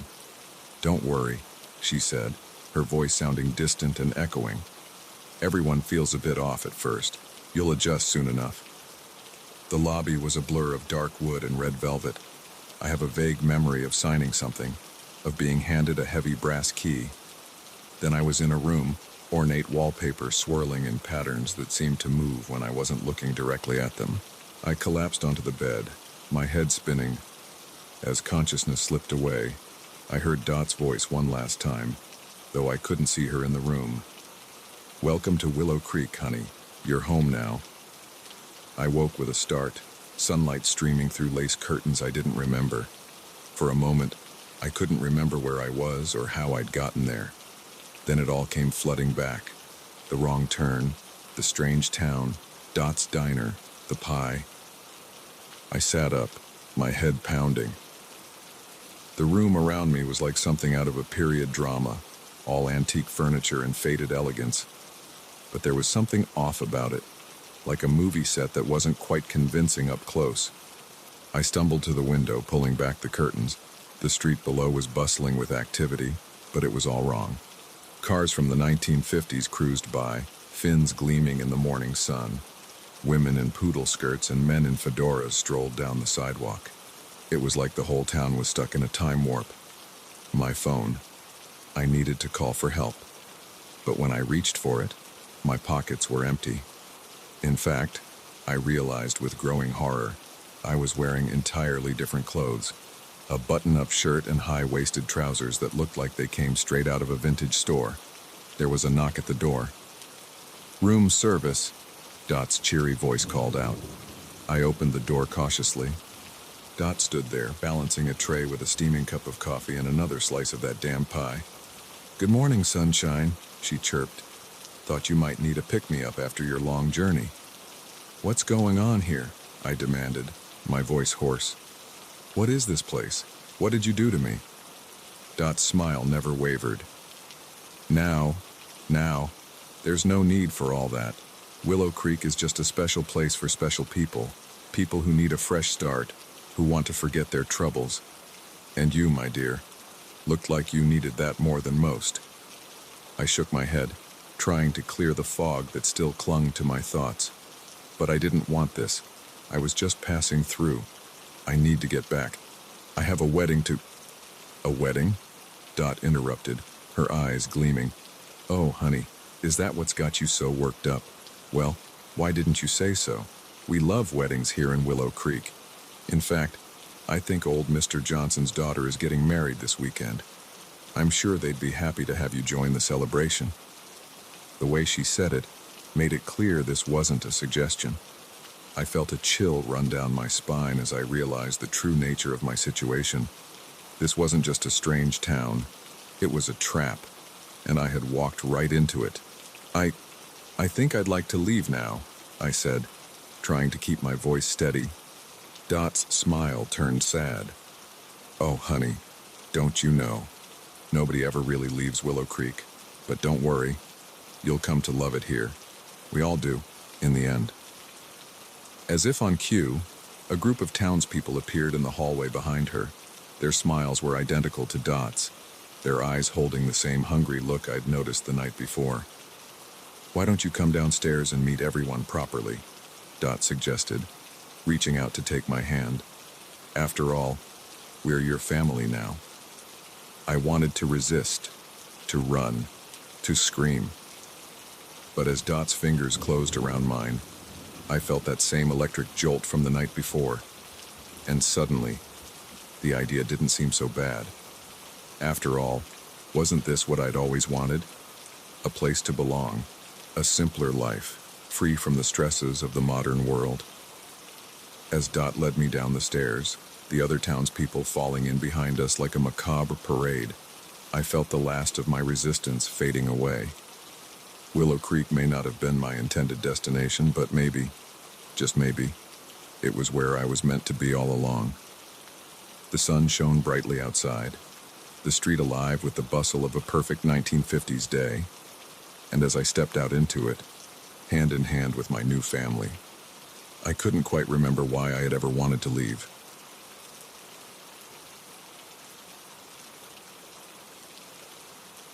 The first gunshot shattered the stillness of the forest, sending birds scattering into the sky. I froze, my heart pounding in my chest. This was supposed to be a peaceful hike, a chance to clear my head and enjoy nature. But in an instant, it had turned into something far more dangerous. I'd set out early that morning, driving to a remote trailhead I discovered online. It promised stunning views and challenging terrain, perfect for a day-long solo hike. The first few hours had been everything I'd hoped for. Crisp autumn air, the crunch of leaves underfoot, and a sense of solitude that was hard to find in the city. But now, as I stood rooted to the spot, straining my ears for any further sounds, I realized how isolated I truly was. Miles from civilization, no cell phone signal, and apparently sharing the woods with someone armed and potentially dangerous. For a moment, I tried to rationalize it. Maybe it was just a hunter, I thought. But it wasn't hunting season, and something in my gut told me this was different. The shot had sounded too close, too deliberate. Another crack echoed through the trees, closer this time. It was followed by shouting, the words indistinct but the tone unmistakably angry. My instincts kicked in, and I dove behind a large oak tree, trying to make myself as small as possible. From my hiding spot, I peered around the forest.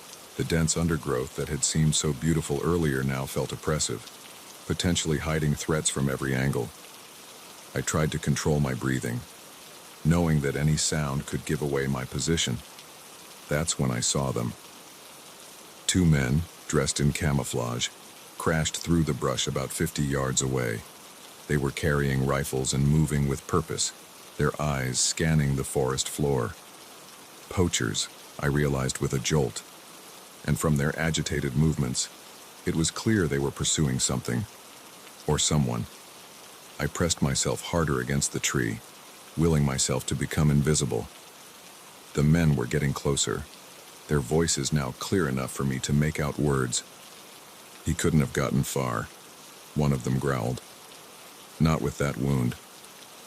We can't let him get away, the other replied, his voice tight with tension.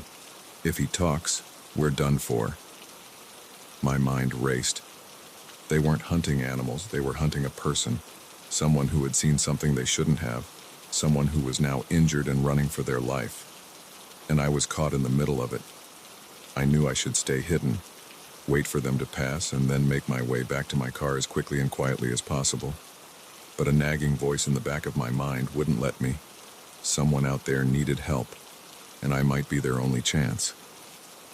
Taking a deep breath, I made a decision that would change everything. As soon as the poachers passed my hiding spot, I began to move in the opposite direction, searching for any sign of their wounded quarry. The forest was eerily quiet now, as if holding its breath. I moved as silently as I could, my eyes darting from tree to tree, looking for anything out of place. A broken branch, a scuff mark in the dirt, anything that might indicate someone had passed through in a hurry. After what felt like hours, but was probably only minutes, I spotted it. A smear of red on a tree trunk, about chest height. Blood. My stomach churned, but I pressed on, following the sporadic trail deeper into the woods. The sound of running water grew louder, and I soon found myself at the edge of a small stream. That's where I saw him. A man, probably in his 40s, slumped against a boulder. His shirt was soaked with blood, his face pale and drawn with pain. His eyes widened in fear as he saw me approach, his hand reaching for something at his side. I raised my hands, showing I was unarmed. "I'm here to help," I whispered urgently. "Those men, they're after you, right?" He nodded weakly, his hand relaxing. Game warden, he managed to say between labored breaths. Caught them. Illegal hunting operation. Big operation. Dangerous people. I knelt beside him, assessing his wound. The bullet had caught him in the shoulder, and while it was bleeding heavily, it didn't look immediately life-threatening, but he'd lost a lot of blood, and in this wilderness, even a minor injury could be fatal. We need to move, I said, already shrugging off my backpack. Can you walk? He nodded again, gritting his teeth as I helped him to his feet. I quickly wrapped his wound as best I could with supplies from my first aid kit, then let him lean on me as we started to move. Our progress was agonizingly slow. Every snapping twig, every rustle of leaves sounded like a gunshot in the quiet forest. I had no real plan beyond putting distance between us and the poachers, hoping to find higher ground where we might get a cell signal. We had been moving for maybe 20 minutes when we heard it. Voices, carried on the wind. The poachers had picked up our trail. There, the warden whispered, pointing to a steep hill. Cave system. We can lose them in there. It was risky. If we got lost in the caves, we'd be in even more trouble. But with the poachers closing in, we didn't have much choice. We started the climb, each step a struggle for the injured man. Just as we reached the cave entrance, a shout rang out behind us. They had spotted us. Without hesitation, we plunged into the darkness of the cave. The next few hours were a blur of dark passages, stumbling steps, and heart-stopping moments of silence as we listened for our pursuers. The warden, whose name I learned was Mike, guided us as best he could, but it was clear he was weakening. Finally, we emerged from a narrow tunnel into a larger cavern. Faint light filtered in from somewhere above, revealing a space about the size of a small room. Mike collapsed against the wall, his breathing ragged. "We can't go any further," I said, knowing it was true even as I hated to admit it. "We'll have to make a stand here." Mike nodded grimly. "There's a backup gun in my boot," he said. "You know how to shoot?" I shook my head. The only shooting I'd ever done was at a carnival booth once. Mike sighed, then walked me through the basics. The weight of the pistol felt strange and terrifying in my hand. We didn't have to wait long. The sound of footsteps echoed through the tunnel, growing louder. I positioned myself behind a large rock, my heart pounding so hard I was sure it would give away our location. The first poacher entered the cavern cautiously, his rifle sweeping the space. I held my breath, finger on the trigger, praying I wouldn't have to use it. Suddenly, a shower of loose rocks clattered down from above, startling the man. In that moment of distraction, Mike lunged from his hiding spot, tackling the poacher to the ground. The gun went off, the sound deafening in the enclosed space. For a terrifying moment, I didn't know who had been hit. Then the second poacher burst into the cavern, his rifle aimed at Mike. Time seemed to slow down. I saw the poacher's finger tightening on the trigger. Without thinking, I stepped out from behind the rock and fired. The gun kicked in my hand, the shot going wide, but it was enough. The poacher turned towards me, giving Mike the opening he needed to knock him down. In the chaos that followed, I somehow managed to find some rope in my backpack. We tied up the poachers, who had both been subdued more by surprise than by our fighting skills. As the adrenaline wore off, the reality of what had just happened hit me. I sank to the ground, my whole body shaking. Mike sat heavily beside me, his face pale but his eyes clear.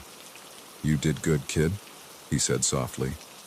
Not many people would have stopped to help a stranger in the woods. I managed a weak smile. "Guess I watched too many superhero movies as a kid." A faint sound caught our attention, the whir of helicopter blades. Mike's face broke into a relieved grin. "Backup," he said. I missed my check-in. They must have come looking. As the sound grew louder, sunlight suddenly flooded the cavern. A hole in the ceiling, previously unnoticed, was large enough for us to be spotted from the air. Within minutes, rescue crews were rappelling down, and our ordeal was finally over. In the days that followed, As I gave statements to police and park rangers, the full scope of what we had stumbled into became clear.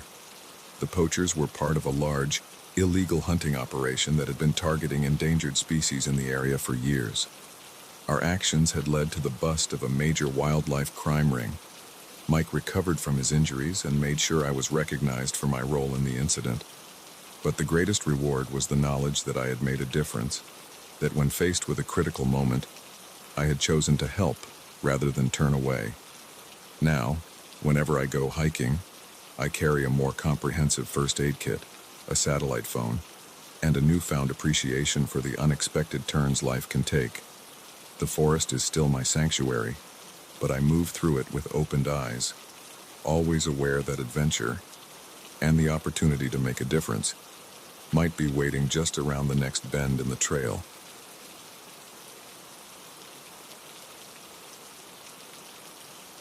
The last call for drinks echoed through the empty bar, my voice sounding hollow in the cavernous space. I'd been working at the Rusty Nail for 3 years, but I'd never seen it this dead on a Friday night. As I wiped down the counter for the 100th time, I couldn't shake the feeling that something was off. Maybe it was the storm brewing outside, or maybe it was just my imagination working overtime in the eerie quiet. Either way, I was counting the minutes until I could lock up and head home.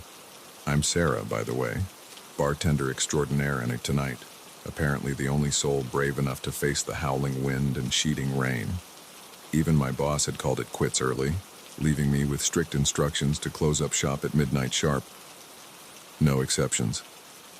The ancient clock above the bar ticked closer to the hour, each movement of its hands feeling like an eternity. I'd already cleaned every glass, restocked every bottle, and swept the floor twice. There was nothing left to do but wait. A flash of lightning illuminated the world outside, followed almost immediately by a crack of thunder that shook the windows. I jumped, nearly dropping the glass I was polishing. "Get a grip, Sarah," I chided myself. "It's just a storm." That's when I heard it. A soft scraping sound, barely audible over the rain pounding against the roof. I froze, straining my ears. There it was again, coming from the back of the bar, near the storage room. "Hello?" I called out, hating how my voice quavered. "We're closed." Silence. Then, unmistakably, the sound of footsteps. Slow, deliberate, moving towards me. My heart raced as I scanned the bar for anything I could use as a weapon. I settled on a heavy bottle of bourbon, gripping it tightly as I edged towards the end of the bar. "I'm armed," I lied, trying to sound more confident than I felt. "And I've already called the police." The footsteps stopped. For a moment, all I could hear was the storm and the pounding of my own heart. Then, a voice, low and raspy. "No, you haven't." A figure emerged from the shadows at the far end of the bar. A man, tall and broad-shouldered, his face hidden beneath the hood of a dark jacket. He moved with an unsettling grace, each step precise and measured. "We're closed," I repeated, my knuckles white around the neck of the bourbon bottle. "You need to leave." He chuckled, the sound sending a chill down my spine. "Oh, I don't think so. In fact, I think you're going to pour me a drink." As he stepped into the dim light cast by the bar's old neon signs, I caught a glimpse of his face. His eyes were dark, intense, fixed on me with an unsettling focus. But it was his smile that really got to me. Too wide, too many teeth like a predator eyeing its prey. "Listen," I said, trying to keep my voice steady. "I don't want any trouble. Take whatever's in the till and go. I won't call the cops, I swear." He laughed again, sliding onto a bar stool with fluid ease. "I'm not here for money, Sarah. I'm here for something far more valuable." The fact that he knew my name sent a fresh wave of fear through me. I glanced at the door, gauging my chances of making a run for it. As if reading my thoughts, the man's smile widened. "I wouldn't if I were you," he said softly. "Now, how about that drink?" My bartender instincts kicked in, overriding my fear for a moment. What's your poison? Surprise me, he replied, his eyes never leaving my face. With shaking hands, I set down the bourbon and reached for a glass. My mind raced, trying to figure a way out of this situation. The phone was in my pocket, but there was no way I could call for help without him noticing. Maybe if I could distract him somehow. I settled on a classic old-fashioned, my hands moving almost on autopilot as I mixed the drink.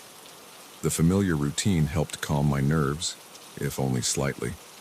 As I worked, I tried to engage him in conversation, hoping to learn something, anything that might help me. So, I said, keeping my tone as casual as possible, come here often. He smirked, clearly amused by my attempt at small talk. First time, actually. But I've been watching this place for a while. Watching you. A chill ran down my spine. Me? Why? You're special, Sarah, he said, leaning forward. You have something I need. I slid the finished drink across the bar, careful to keep my distance. Look, I'm just a bartender. I don't have anything valuable. Oh, but you do, he insisted. You just don't know it yet. As he reached for the glass, his sleeve rode up slightly, revealing a strange symbol tattooed on his wrist. It looked like a series of interconnected circles, with what appeared to be an eye in the center. Something about it felt wrong, unnatural. He caught me staring and smiled that too-wide smile again. Curious, aren't you? Good. Curiosity is the first step. First step to what? I asked, unable to stop myself. He took a sip of his drink, nodding appreciatively. To awakening, to seeing the world as it truly is. Great, I thought. Not just a creepy stalker, but a creepy stalker with delusions of grandeur. I needed to end this. Fast. Listen, I said, trying to sound firm. I don't know what you think I have, but you're mistaken. Now, I'm going to have to ask you to leave. We closed 10 minutes ago. His expression darkened, all pretense of friendliness vanishing. I'm not going anywhere, Sarah, and neither are you.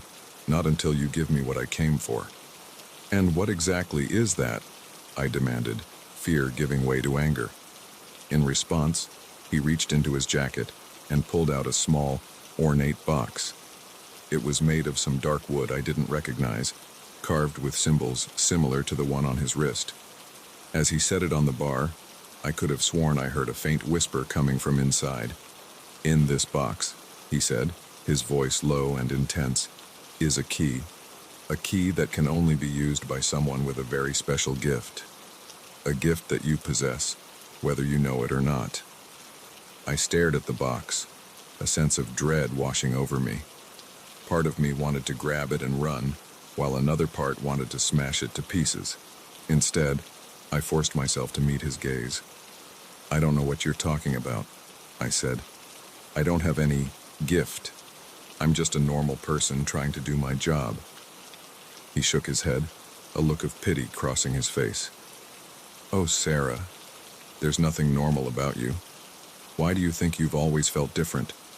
Why do you think you can sometimes sense things before they happen? Why do you think the spirits in this old bar whisper to you when no one else is around? I took a step back, my mind reeling. How could he know about the whispers? I'd never told anyone about those, convinced I was just imagining things. But here was this stranger, laying bare secrets I'd kept hidden even from myself. What are you? I whispered. His smile returned, but this time it held a hint of sadness. I am a keeper, one of those charged with maintaining the balance between this world and the ones beyond.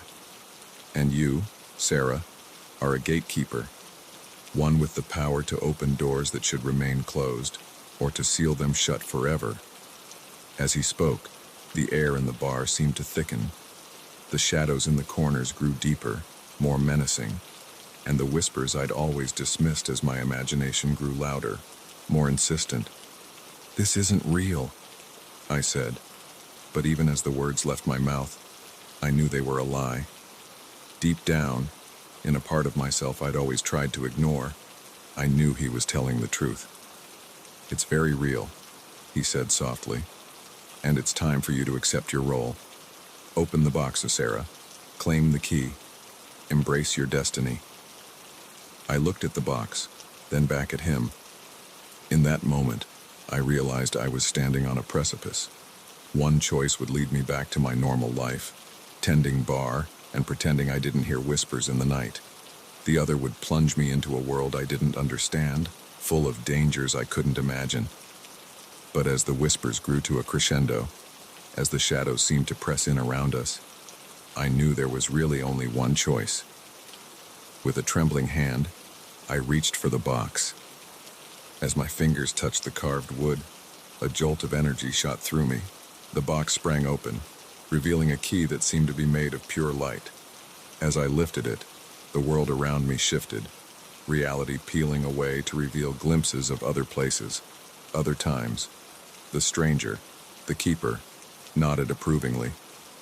"And so it begins," he said, his voice seeming to come from very far away.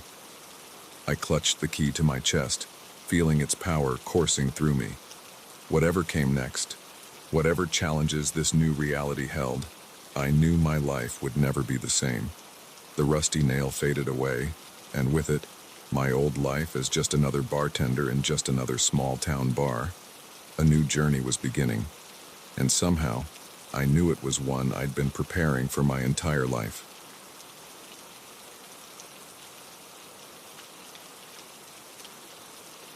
The crunch of twigs under heavy boots jolted us from our peaceful morning. Emma and I froze, our coffee mugs suspended midway to our lips, as we locked eyes across the cabin's small porch. We'd come here to escape the world, but it seemed the world had found us anyway. And it was armed. It was supposed to be the perfect getaway.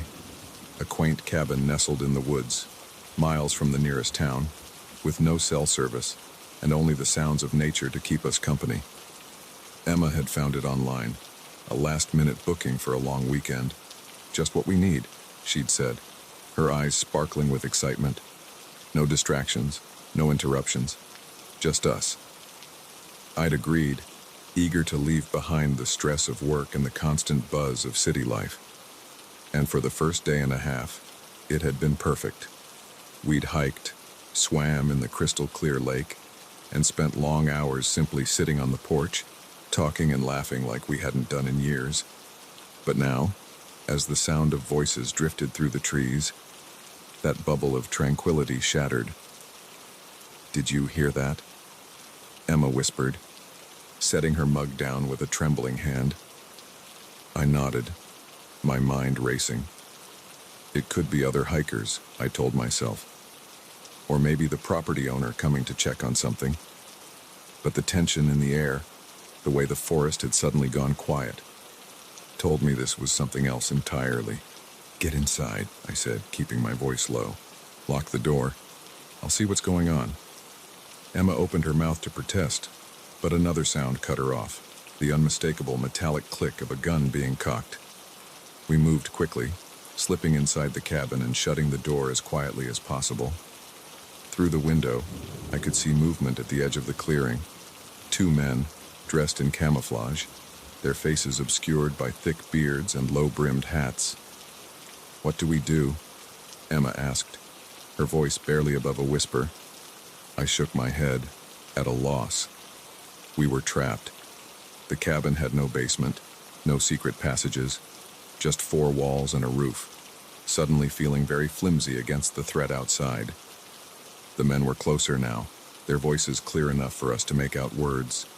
"I'm telling you, I saw something," one of them said, his tone urgent. "Could have sworn it was a person." "Better not be," the other replied, his voice gruff. "We can't have any witnesses." My blood ran cold. Witnesses to what? What had we stumbled into? Emma tugged at my sleeve, pointing to the back of the cabin. There was a small window there, barely big enough for a person to squeeze through. It was our only chance. We moved silently, gathering what we could. Our phones, though useless without signal, a flashlight, a bottle of water. As Emma worked on opening the window, I scanned the cabin for anything we could use as a weapon. My eyes landed on a heavy cast iron skillet hanging by the stove. It wasn't much, but it was better than nothing. The window creaked as Emma pushed it open, the sound impossibly loud in the tense silence. We both froze, listening. The voices outside had stopped. "Go," I whispered, giving Emma a boost. She slithered through the opening, landing with a soft thud on the other side. I passed her our makeshift supplies, then began to squeeze through myself. I was halfway out when I heard the cabin door slam open. "Hey!" a voice shouted. "We've got runners!" Adrenaline surged through me. I tumbled out of the window, scraping my back on the rough wood. Emma was there, pulling me to my feet, and then we were running. We plunged into the forest, branches whipping at our faces, roots threatening to trip us with every step. Behind us, I could hear the men crashing through the underbrush, their shouts growing fainter as we put distance between us. We ran until our lungs burned and our legs felt like lead. Finally, gasping for breath, we ducked behind a large fallen tree. I think we lost them," Emma panted, her face flushed and streaked with dirt. I nodded, not trusting myself to speak. My mind was whirling, trying to make sense of what was happening. Who were those men? What were they doing out here? And most importantly, how were we going to get out of this alive? As our breathing slowed, the sounds of the forest began to return. Birds chirping, leaves rustling in the breeze. It was almost possible to believe that the last half hour had been some sort of surreal dream, but the ache in my muscles and the fear still churning in my gut told me it was all too real. "We need to keep moving," I said finally, my voice hoarse. "Find a road, or a town, somewhere we can get help." Emma nodded, her eyes wide and frightened. "But which way? I don't even know where we are." I pulled out my phone, more out of habit than hope. Still no signal, but the compass app was working, at least. "The road we came in on was to the east," I said. "If we head that way, we should hit it eventually." It wasn't much of a plan, but it was all we had. We set off, moving as quickly and quietly as we could through the dense forest. Every snapping twig, every rustle in the undergrowth made us freeze, our hearts pounding. But each time it turned out to be nothing more than a squirrel or a bird.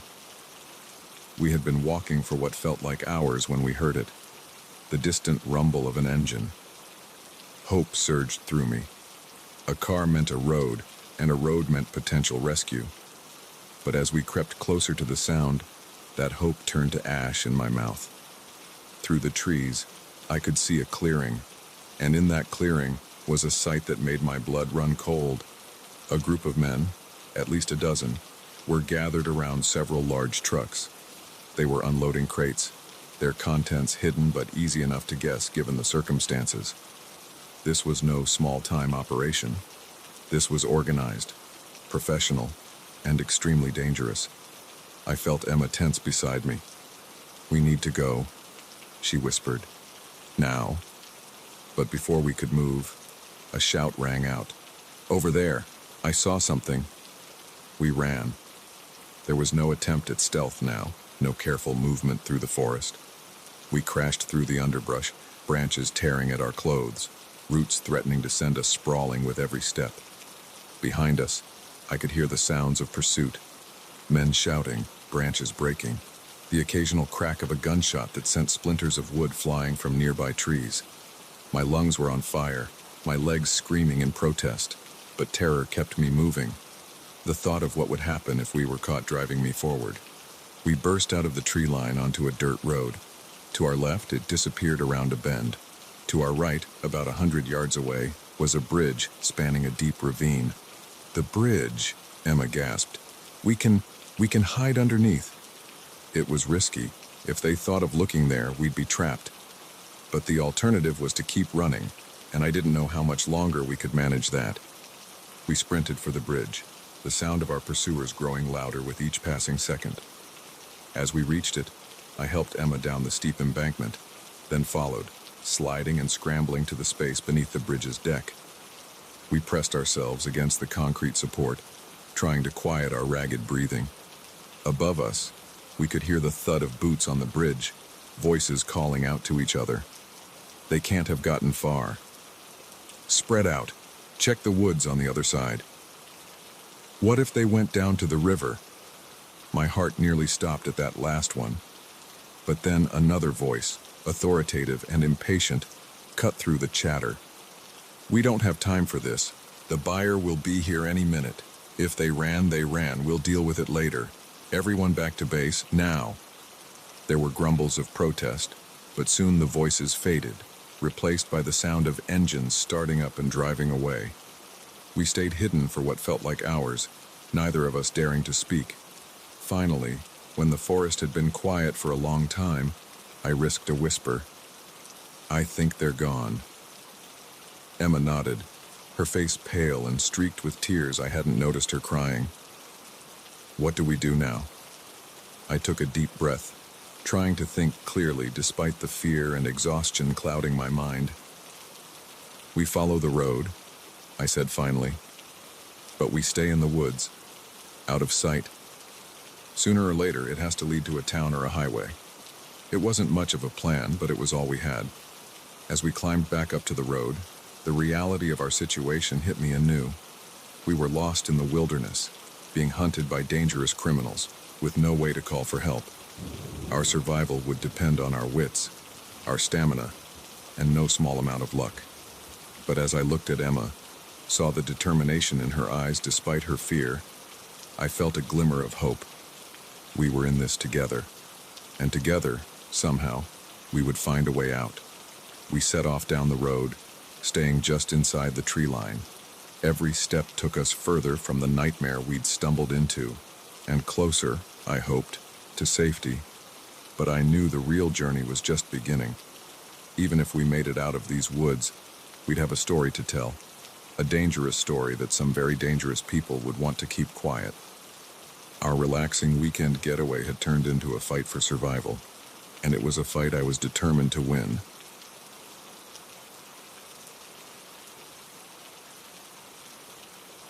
The phone rang at exactly 3:17 a.m., its shrill tone cutting through the silence of my bedroom like a knife.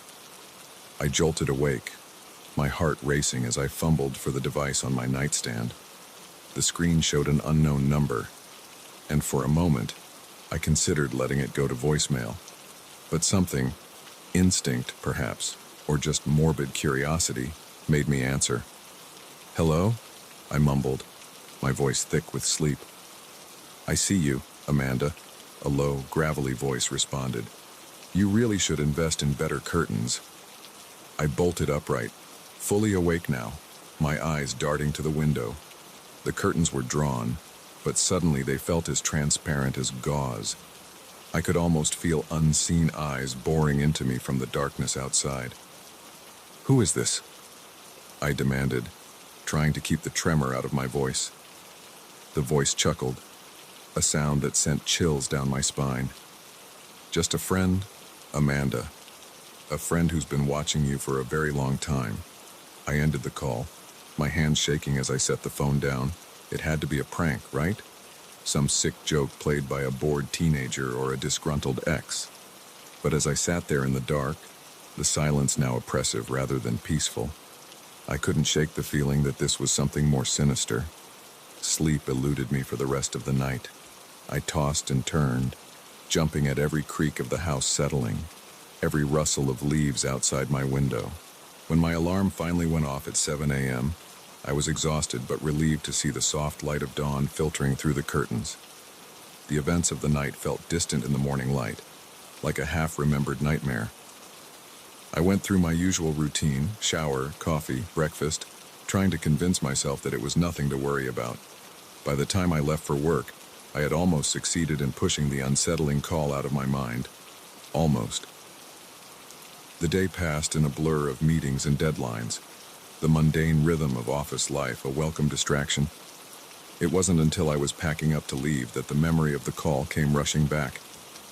My phone buzzed with a text from an unknown number. "Red is a good color on you, Amanda, but I prefer the blue blouse you wore last Tuesday."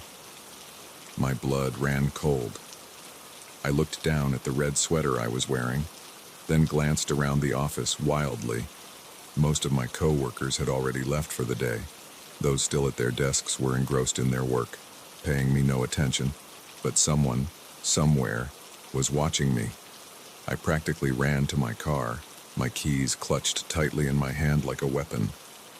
The drive home was a nerve-wracking affair. Every red light an eternity where I scanned the surrounding cars, looking for anyone who might be following me. Once home, I double-checked all the locks, drew the curtains tight, and collapsed onto my couch. My mind raced, trying to piece together what was happening. Who could be doing this? An ex-boyfriend, a disgruntled co-worker, but none of the possibilities quite fit.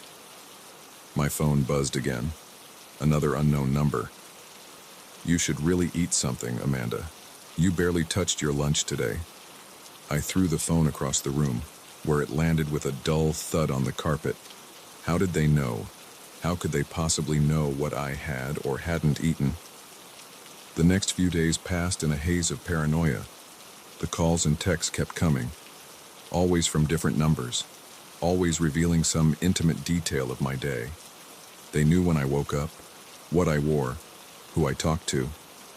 They even knew about the guilty pleasure romance novel I'd been reading in private. I changed my phone number, but it didn't help. I went to the police, but without any explicit threats. They said there was little they could do. I was trapped in a waking nightmare, constantly looking over my shoulder, jumping at every unexpected sound. A week after the first call, I was a wreck. I'd barely slept, barely eaten. I'd called in sick to work, unable to face the thought of being out in public where unseen eyes might be watching. I sat in my living room, curtains drawn, lights off, staring at my silent phone and waiting for the next message. When it came, it was different from the others. "I think it's time we met face to face, Amanda. Come to Riverside Park at midnight. Come alone or there will be consequences." My first instinct was to ignore it, to call the police, to run. But a part of me, the part that was tired of being afraid, tired of not knowing, made me consider it. If I went, maybe I could finally confront my tormentor. Maybe I could end this. Against my better judgment, I found myself walking through the deserted park just before midnight. The moon was full, casting long shadows across the path. Every rustle of leaves, every snapping twig made me flinch. As I approached the center of the park, I saw a figure standing near the fountain. They were backlit by a street lamp, their features obscured. My heart pounded in my chest as I drew closer. "Hello, Amanda," the figure said, and I recognized the gravelly voice from that first phone call. "I'm so glad you decided to join me." As they stepped into the light, I gasped. It wasn't at all who I expected, not some creepy stalker or vengeful ex. It was Sarah, the quiet IT girl from my office. Sarah, who I'd barely spoken to beyond a few polite greetings. "Why?" I managed to choke out. "Why are you doing this?" Sarah's face twisted into a smile that sent chills down my spine. "Why? Because I could. Because it was so easy. You people, you go about your lives, never realizing how exposed you are, how much of yourselves you broadcast to the world." She pulled out a tablet, tapping at the screen. "Your phone, your computer, your smart home devices, they're all windows into your life, Amanda. Windows that someone with the right skills can easily look through." I felt sick.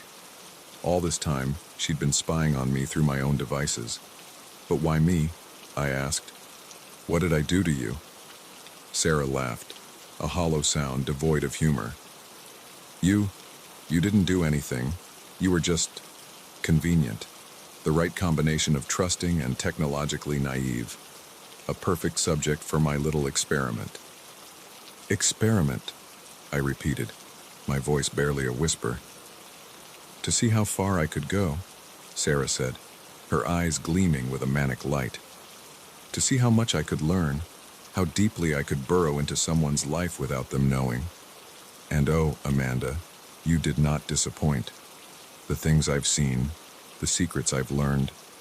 She trailed off, shaking her head with a twisted sort of fondness. But all experiments must come to an end, and I'm afraid, Amanda, that it's time for you to be discontinued. As she spoke, she reached into her jacket. I saw the glint of metal and realized with horror that she was pulling out a gun. Time seemed to slow down. I saw Sarah's finger moving towards the trigger. I saw the barrel of the gun pointing at my chest, and in that moment, survival instinct took over. I lunged forward, catching Sarah off guard. We grappled for the gun, our struggle silent save for our heavy breathing. She was stronger than she looked, but desperation lent me strength. Suddenly, a deafening bang echoed through the park. For a moment, I wasn't sure who had been hit. Then, Sarah stumbled backward, a look of shock on her face. She looked down at the growing red stain on her shirt, then back at me, before collapsing to the ground. I stood there, the gun heavy in my hand, my ears ringing from the shot. I don't know how long I remained frozen like that before the sound of distant sirens snapped me back to reality. The aftermath was a blur of police statements and psychological evaluations. Sarah survived, barely, and was arrested. The full extent of her experiment came to light, not just me, but dozens of victims, their lives laid bare through the technology they trusted. In the months that followed, I changed. I got rid of my smart devices, became paranoid about my digital footprint. The carefree, trusting person I had been was gone, replaced by someone always looking over her shoulder, always wondering who might be watching.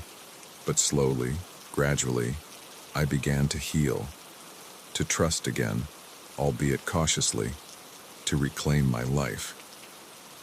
Now, as I sit here writing this, I do so as a warning. In this interconnected world we've built, privacy is an illusion. Our lives are an open book to those who know how to read it. So be careful, be vigilant, and always remember, in the digital age, you never know who might be watching.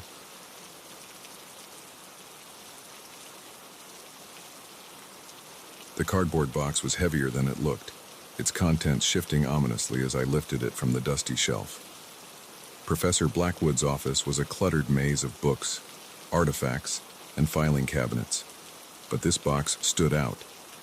It was unmarked, sealed with thick packing tape that had yellowed with age. As I set it on the desk, a chill ran down my spine. I couldn't shake the feeling that I was about to uncover something I wasn't supposed to see. I'm Liv, by the way. Grad student, part-time house sitter, and now, apparently, unwitting detective in a mystery I never asked to be part of. It had started innocently enough. Professor Blackwood, my thesis advisor, had asked me to house sit while he attended a conference in Europe. Just water the plants and collect the mail, he'd said, handing me the keys with a distracted smile. Oh, and if you could organize my office a bit, that would be splendid. What he hadn't mentioned was that his office was more like a small library that had mated with an antique shop and then exploded. I'd been at it for days, sorting through papers, cataloging books, and trying to impose some semblance of order on the chaos. That's when I found the box. I hesitated, my hand hovering over the tape. This wasn't what I'd signed up for. I should just put it back, pretend I never saw it. But curiosity, that dangerous and insistent voice, urged me on. Before I could talk myself out of it, I grabbed a letter opener from the desk and sliced through the tape. The musty smell of old paper hit me as I opened the flaps. Inside, I found a collection of notebooks, their covers worn and pages yellowed. Scattered among them were photographs, news clippings, and what looked like official documents, all decades old. I picked up the topmost notebook, its leather cover soft and supple under my fingers. Opening it, I found myself looking at Professor Blackwood's familiar handwriting, but the date at the top of the page made me pause. 1987. The professor would have been in his early 20s. As I began to read, the world around me faded away. The cramped office, the ticking clock, the faint sounds of traffic outside, all of it disappeared as I was drawn into a story that seemed too fantastical to be true. The notebook detailed Professor Blackwood's first expedition as a young anthropologist. He'd traveled to a remote village in the Amazon, chasing rumors of a lost tribe with extraordinary abilities. But what he found there defied explanation. He wrote of people who could communicate without speaking, who could heal wounds with a touch, who seemed to know things they couldn't possibly know. At first, he'd been skeptical, looking for rational explanations, but as the evidence mounted, he was forced to consider the impossible. I flipped through the pages, my heart racing. Photographs showed people with strange markings on their skin, glowing in the dim jungle light. There were detailed sketches of plants I'd never seen before, with notes on their supposed mystical properties, and there were accounts of rituals that seemed to defy the laws of physics. But as I read on, the tone of the writing changed. Excitement gave way to fear. The last few entries were hurried, the handwriting almost frantic. Professor Blackwood wrote of being followed, of strange accidents that seemed too coincidental. The final page ended mid-sentence, as if he'd been interrupted suddenly.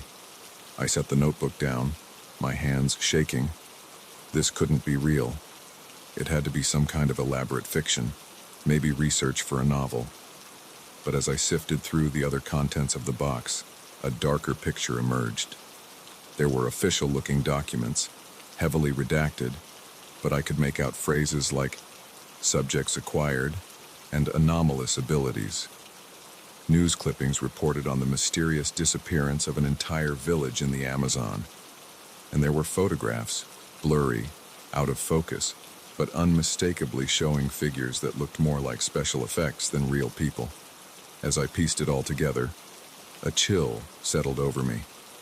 If this was true, if even a fraction of it was real, then Professor Blackwood had stumbled onto something extraordinary and dangerous.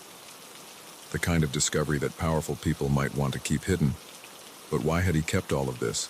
And why leave it where someone like me could find it? The answer came to me with a jolt of realization. He wanted it to be found. This wasn't carelessness. It was insurance. If anything happened to him, the truth would come out. As if on cue, my phone buzzed. A text from an unknown number. Put it back. Forget what you saw. For your own safety. My blood ran cold. I looked around wildly, half expecting to see someone watching me through the window. But the street outside was empty, just the usual quiet of a college town on a weekday afternoon. I should have listened. Should have put everything back in the box, sealed it up, and pretended I'd never seen it. But I couldn't. The mystery was too compelling, the implications too enormous. If what Professor Blackwood had discovered was real, it could change everything we thought we knew about human potential.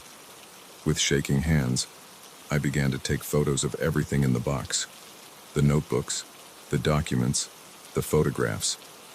I captured it all, uploading the images to a secure cloud storage as fast as I could. Whatever happened next, there would be a record. As I worked, my mind raced. Who had sent that text? How did they know what I'd found? And most importantly, what had happened to Professor Blackwood? Was his conference in Europe just a cover story? I was so engrossed in my task that I almost missed the sound of footsteps in the hallway. Heavy, purposeful steps that stopped right outside the office door. My heart leapt into my throat as I heard the jingle of keys. In a panic, I shoved everything back into the box, not caring about the order. I had just managed to close the flaps when the door swung open. Two men in dark suits stood there, their expressions grim. They weren't university security, that much was clear. One of them stepped forward, his hand reaching into his jacket. "Ms. Thompson," he said, his voice cold and professional, "we need you to come with us." I backed away, my mind whirling. How did they know my name? What did they want? But even as these questions flashed through my mind, I knew the answers. They were here for the box, for the secrets it contained. "I don't know what you're talking about," I said, trying to keep my voice steady. "I'm just here to water the plants." The man's expression didn't change. "Please don't make this difficult. We have some questions about your recent, discoveries."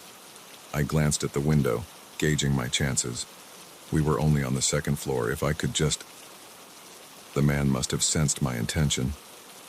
He moved with surprising speed, blocking my path to the window. That would be unwise, Ms. Thompson. We're not here to hurt you. We just want to talk. But something in his eyes told me that talking was the last thing on their agenda. Whatever Professor Blackwood had uncovered, whatever secrets that box contained, these men were here to make sure it stayed buried. In that moment, I made a decision. I couldn't let this end here, couldn't let the truth be silenced. With a sudden burst of adrenaline, I grabbed the box and hurled it at the men. In their moment of surprise, I darted past them, out into the hallway. I ran like I'd never run before, down the stairs and out of the building. Behind me, I could hear shouts and the pounding of feet, but I didn't look back. I just ran, my feet carrying me away from the campus and into the busy streets of the town. As I ducked into an alley trying to catch my breath, I realized my life had just changed irrevocably. I was now part of something bigger than I could have imagined, caught up in a mystery that spanned decades and continents. I didn't have the box anymore, but I had the photos, I had the knowledge, and I had a choice to make. I could try to forget everything I'd seen, go back to my normal life and pretend none of this had happened. Or I could dig deeper, follow the trail that Professor Blackwood had left behind, and uncover the truth, no matter the cost. As I heard sirens in the distance and saw a black car slowly cruising down the street, I knew what my decision would be. This was just the beginning. The real adventure and the real danger was yet to come. With one last look at the university building where my ordinary life had ended, I turned and disappeared into the maze of city streets. Whatever happened next, I was determined to see this through. For Professor Blackwood, for the truth, and for the incredible secret that could change the world.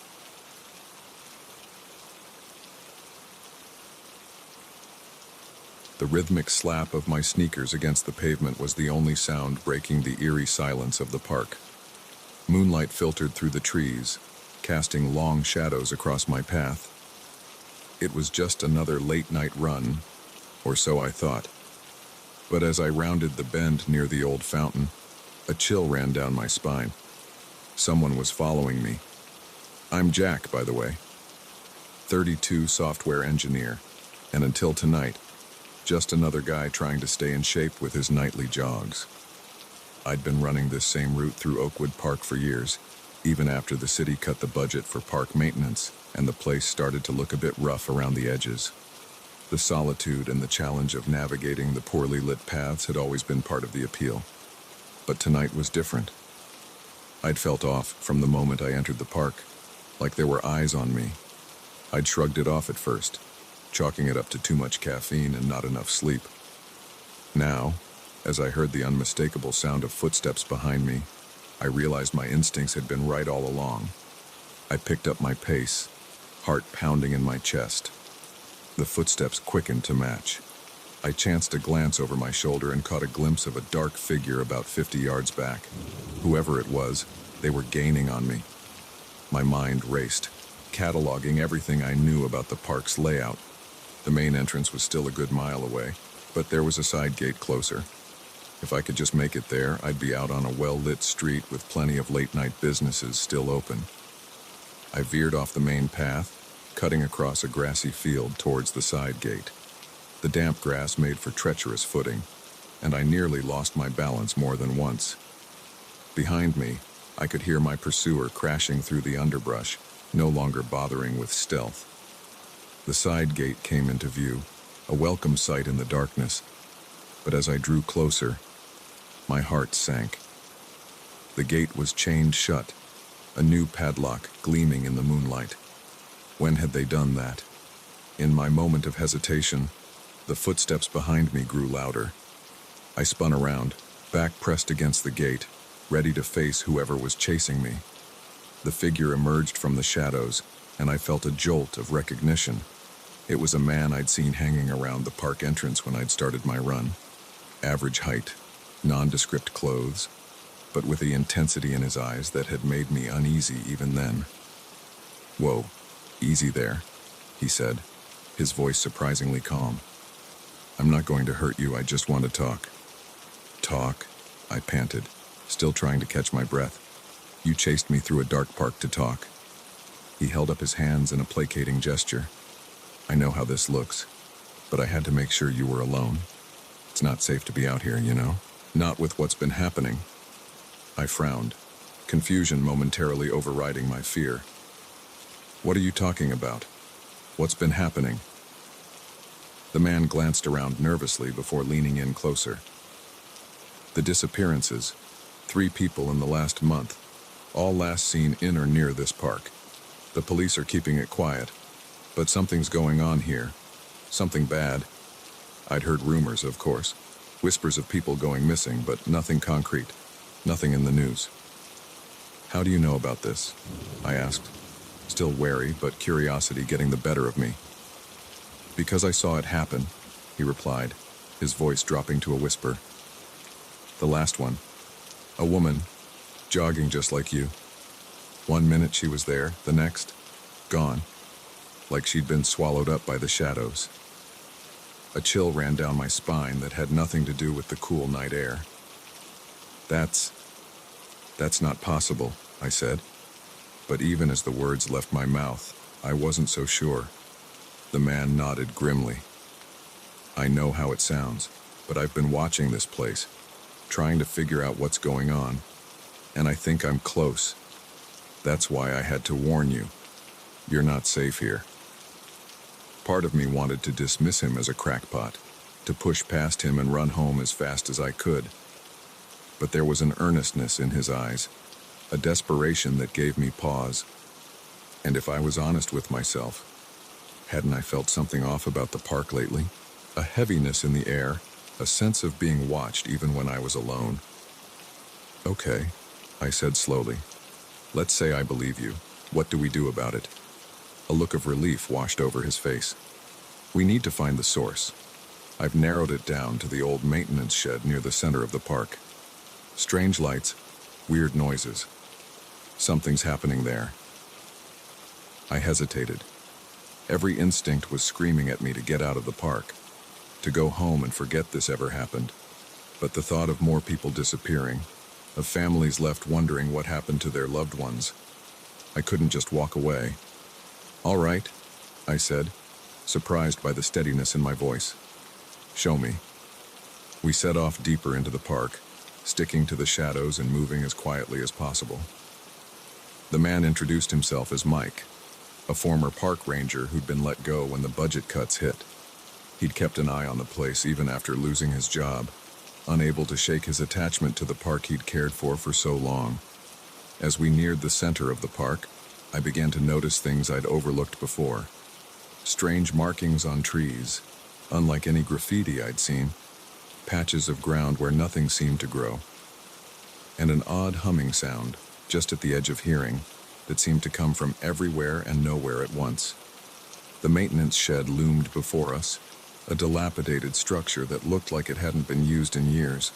But as we drew closer, I could see a faint light seeping out from under the door. Mike put a finger to his lips, then gestured for me to follow him. We crept up to one of the grimy windows, peering inside. What I saw made my blood run cold. The interior of the shed was transformed. Gone were the rusty tools and cobwebs I'd expected. Instead, the space was filled with strange, pulsing machinery. In the center stood a swirling vortex of light, like a tear in the very fabric of reality. And there were things moving around it. Shapes that hurt my eyes to look at directly, shifting and changing in ways that defied explanation. As I watched, one of them reached into the vortex and pulled something out. With a jolt of horror, I realized it was a person, unconscious or worse. I couldn't tell. I stumbled back, my mind reeling. This couldn't be real. It had to be some kind of hallucination, a trick of the light.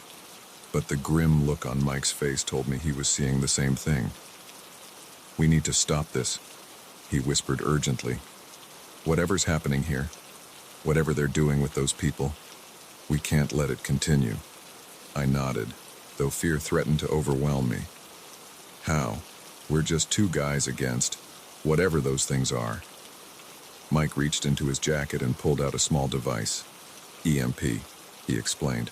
Ought to fry whatever's powering that portal, but we'll only have one shot at this. It was insane. We were two ordinary people up against something straight out of a sci-fi horror movie. But as I thought about the missing jogger, about all the other disappearances that might be connected to this, I knew we had to try. We formulated a hasty plan. Mike would create a distraction, drawing the attention of the creatures. I'd sneak in and plant the EMP as close to the central machinery as possible. Simple in theory, terrifying in practice. Everything happened in a blur. Mike threw open the door, shouting and waving his arms. The creatures turned, their alien forms rippling with what might have been surprise. I darted in, my hand shaking as I armed the EMP. Just as I was about to place it, one of the creatures spotted me. It let out a sound that defied description, a noise that seemed to vibrate in my very bones. I saw it lunge towards me, impossibly fast. I slammed the EMP down on the nearest piece of equipment and hit the trigger. For a moment, nothing happened. Then the world exploded into chaos. The machines sparked and sputtered, the air filling with the smell of ozone. The vortex began to collapse in on itself, pulling everything nearby towards it. The creatures screeched, their forms twisting and distorting as they were sucked into the closing portal. Mike grabbed my arm, yanking me towards the door. We ran, not daring to look back as the shed was engulfed in a blinding light. The ground shook beneath our feet, and I was sure the whole park was going to be swallowed up. And then, suddenly, it was over. We found ourselves sprawled on the grass, gasping for breath. Behind us, the maintenance shed was a smoking ruin, but blessedly, terrifyingly normal. In the days that followed, we tried to make sense of what had happened. The police investigated the shed, but found nothing beyond evidence of a fire. The missing people began to reappear, confused and disoriented, but otherwise unharmed. They remembered nothing of where they'd been. Mike and I met occasionally, trying to piece together the full story. But the truth is, we may never know exactly what was happening in Oakwood Park. All I know is that my nightly runs have taken on a new significance. Each time I lace up my sneakers, I'm not just exercising, I'm patrolling, keeping an eye out for anything unusual. Because now I know the truth. The world is stranger and more dangerous than we can imagine. And sometimes, the only thing standing between our reality and chaos is a guy out for a jog and an ex-park ranger with a homemade EMP. So if you're ever out for a late-night run and you get that feeling of being watched, trust your instincts. You never know what might be lurking in the shadows.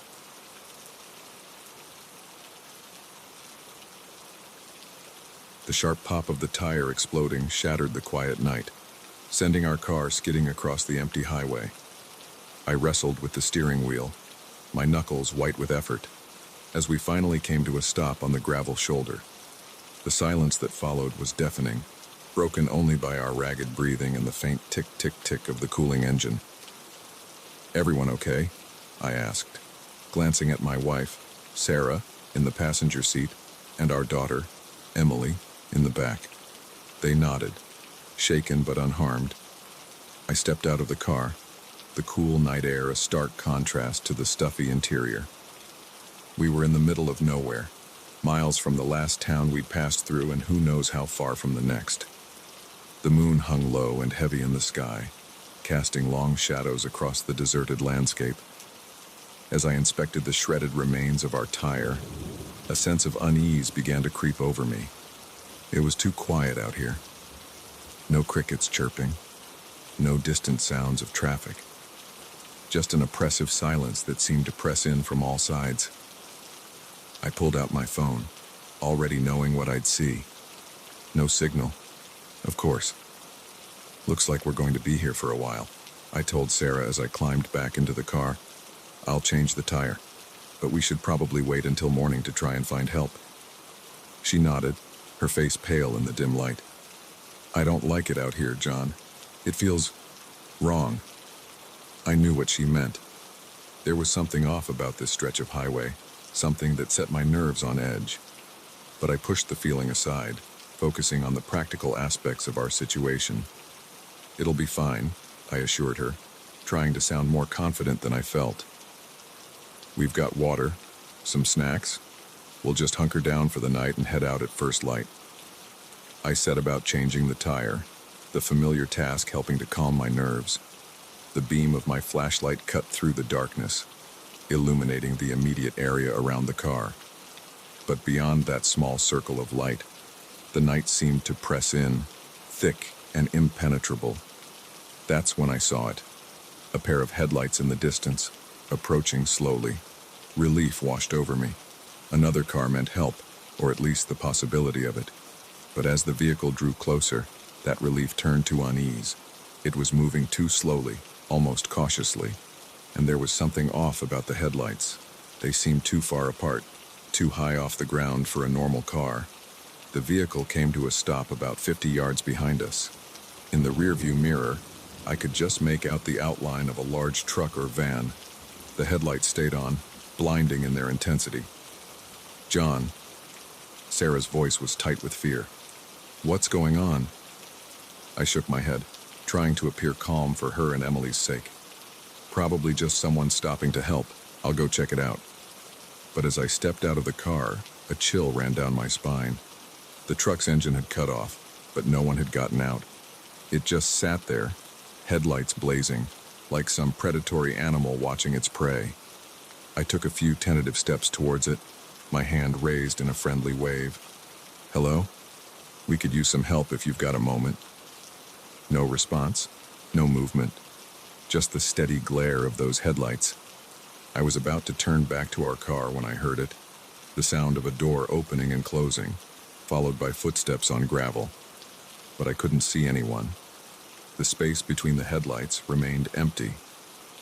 "Who's there?" I called out, my voice sounding thin and weak in the vast emptiness around us. The footsteps continued, slow and deliberate, moving towards me. But there was still no one visible. Panic seized me. I ran back to our car, practically diving into the driver's seat. "We need to go, now." Sarah's eyes were wide with fear. "But the tire—" "No time." I cut her off, jamming the key into the ignition. The engine sputtered once, twice, before roaring to life. I threw the car into drive, the partially attached spare tire wobbling dangerously as we pulled away. In the rearview mirror, I saw the truck's headlights swing around, following us. It started to move, picking up speed quickly. "Dad, what's happening?" Emily's small voice came from the back seat, trembling with fear. "It's okay, sweetheart," I lied, pushing our damaged car to its limits. "We're just playing a little game of chase, and that's all." The truck was gaining on us, its massive form filling my rearview mirror. The spare tire was making the car pull to one side, requiring all my concentration to keep us on the road. Suddenly, a new set of headlights appeared ahead of us. Another truck, identical to the one behind us, blocking the road. I swore under my breath, looking frantically for an escape route. There, a narrow dirt road branching off from the highway. I wrenched the steering wheel, sending us bumping and jolting down the unpaved track. The trucks followed, their powerful engines easily handling the rough terrain. We were being herded, I realized with growing horror, driven deeper into this desolate wasteland, away from any possibility of help. The dirt road ended abruptly at the edge of a cliff. I slammed on the brakes, our car skidding to a stop mere feet from the drop. The trucks pulled up behind us, boxing us in. "John!" Sarah's voice was barely a whisper. "What do we do?" I didn't have an answer. We were trapped, with nowhere left to run. The trucks and headlights shut off simultaneously, plunging us into darkness. In the sudden silence, I could hear doors opening, footsteps approaching our car from all sides. "Lock the doors," I instructed, knowing it was a futile gesture. Whatever was out there, I doubted locked doors would stop them. Shapes moved in the darkness, barely visible in the faint moonlight. They were human-like, but something about their movements was off. Too fluid, too precise. A tap on my window made me jump. I turned to see a face peering in at me. But it wasn't a face, not really. It was smooth, featureless, like a mannequin's head. Where the eyes should have been, there were only dark, empty sockets. I heard Sarah stifle a scream. Similar faces were pressed against every window, staring in at us with their eyeless gaze. One of the figures reached for the door handle. I tensed, prepared to fight, to do whatever it took to protect my family. But the door didn't open.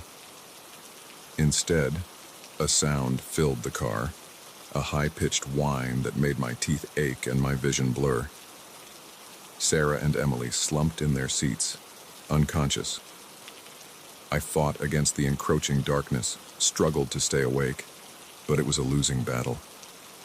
As my eyes closed, the last thing I saw was those blank faces, watching impassively as we succumbed to whatever force they were exerting. I woke with a start, sunlight streaming through the car windows. We were parked on the side of the highway, our spare tire properly attached. Sarah and Emily were stirring beside me, looking as confused as I felt. What happened?" Sarah asked, rubbing her eyes. I shook my head, trying to clear the fog from my mind. "I'm not sure. Must have been more tired than I thought. Pulled over to rest for a bit." But even as I said it, I knew it wasn't true. The events of the night came flooding back.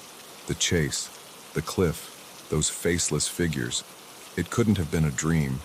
It had felt too real, too vivid.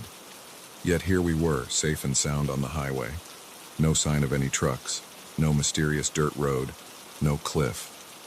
As we pulled back onto the road, continuing our journey as if nothing had happened, I couldn't shake the feeling that we'd experienced something beyond explanation. Something that had chosen, for whatever reason, to let us go. I glanced in the rearview mirror, half expecting to see a truck appearing on the horizon. But there was nothing there. Nothing but the long, empty stretch of highway behind us. We drove on in silence, each lost in our own thoughts. But I knew that none of us would ever look at a deserted highway the same way again, because now we knew what could be lurking out there in the darkness, waiting for unwary travelers. And as we passed a sign welcoming us to the next town, I made a silent vow. No more night driving. No more remote highways. From now on, we'd stick to the well-traveled roads, the busy interstates. Because sometimes, the things that go bump in the night are all too real. And not all of them are content to simply watch from the shadows.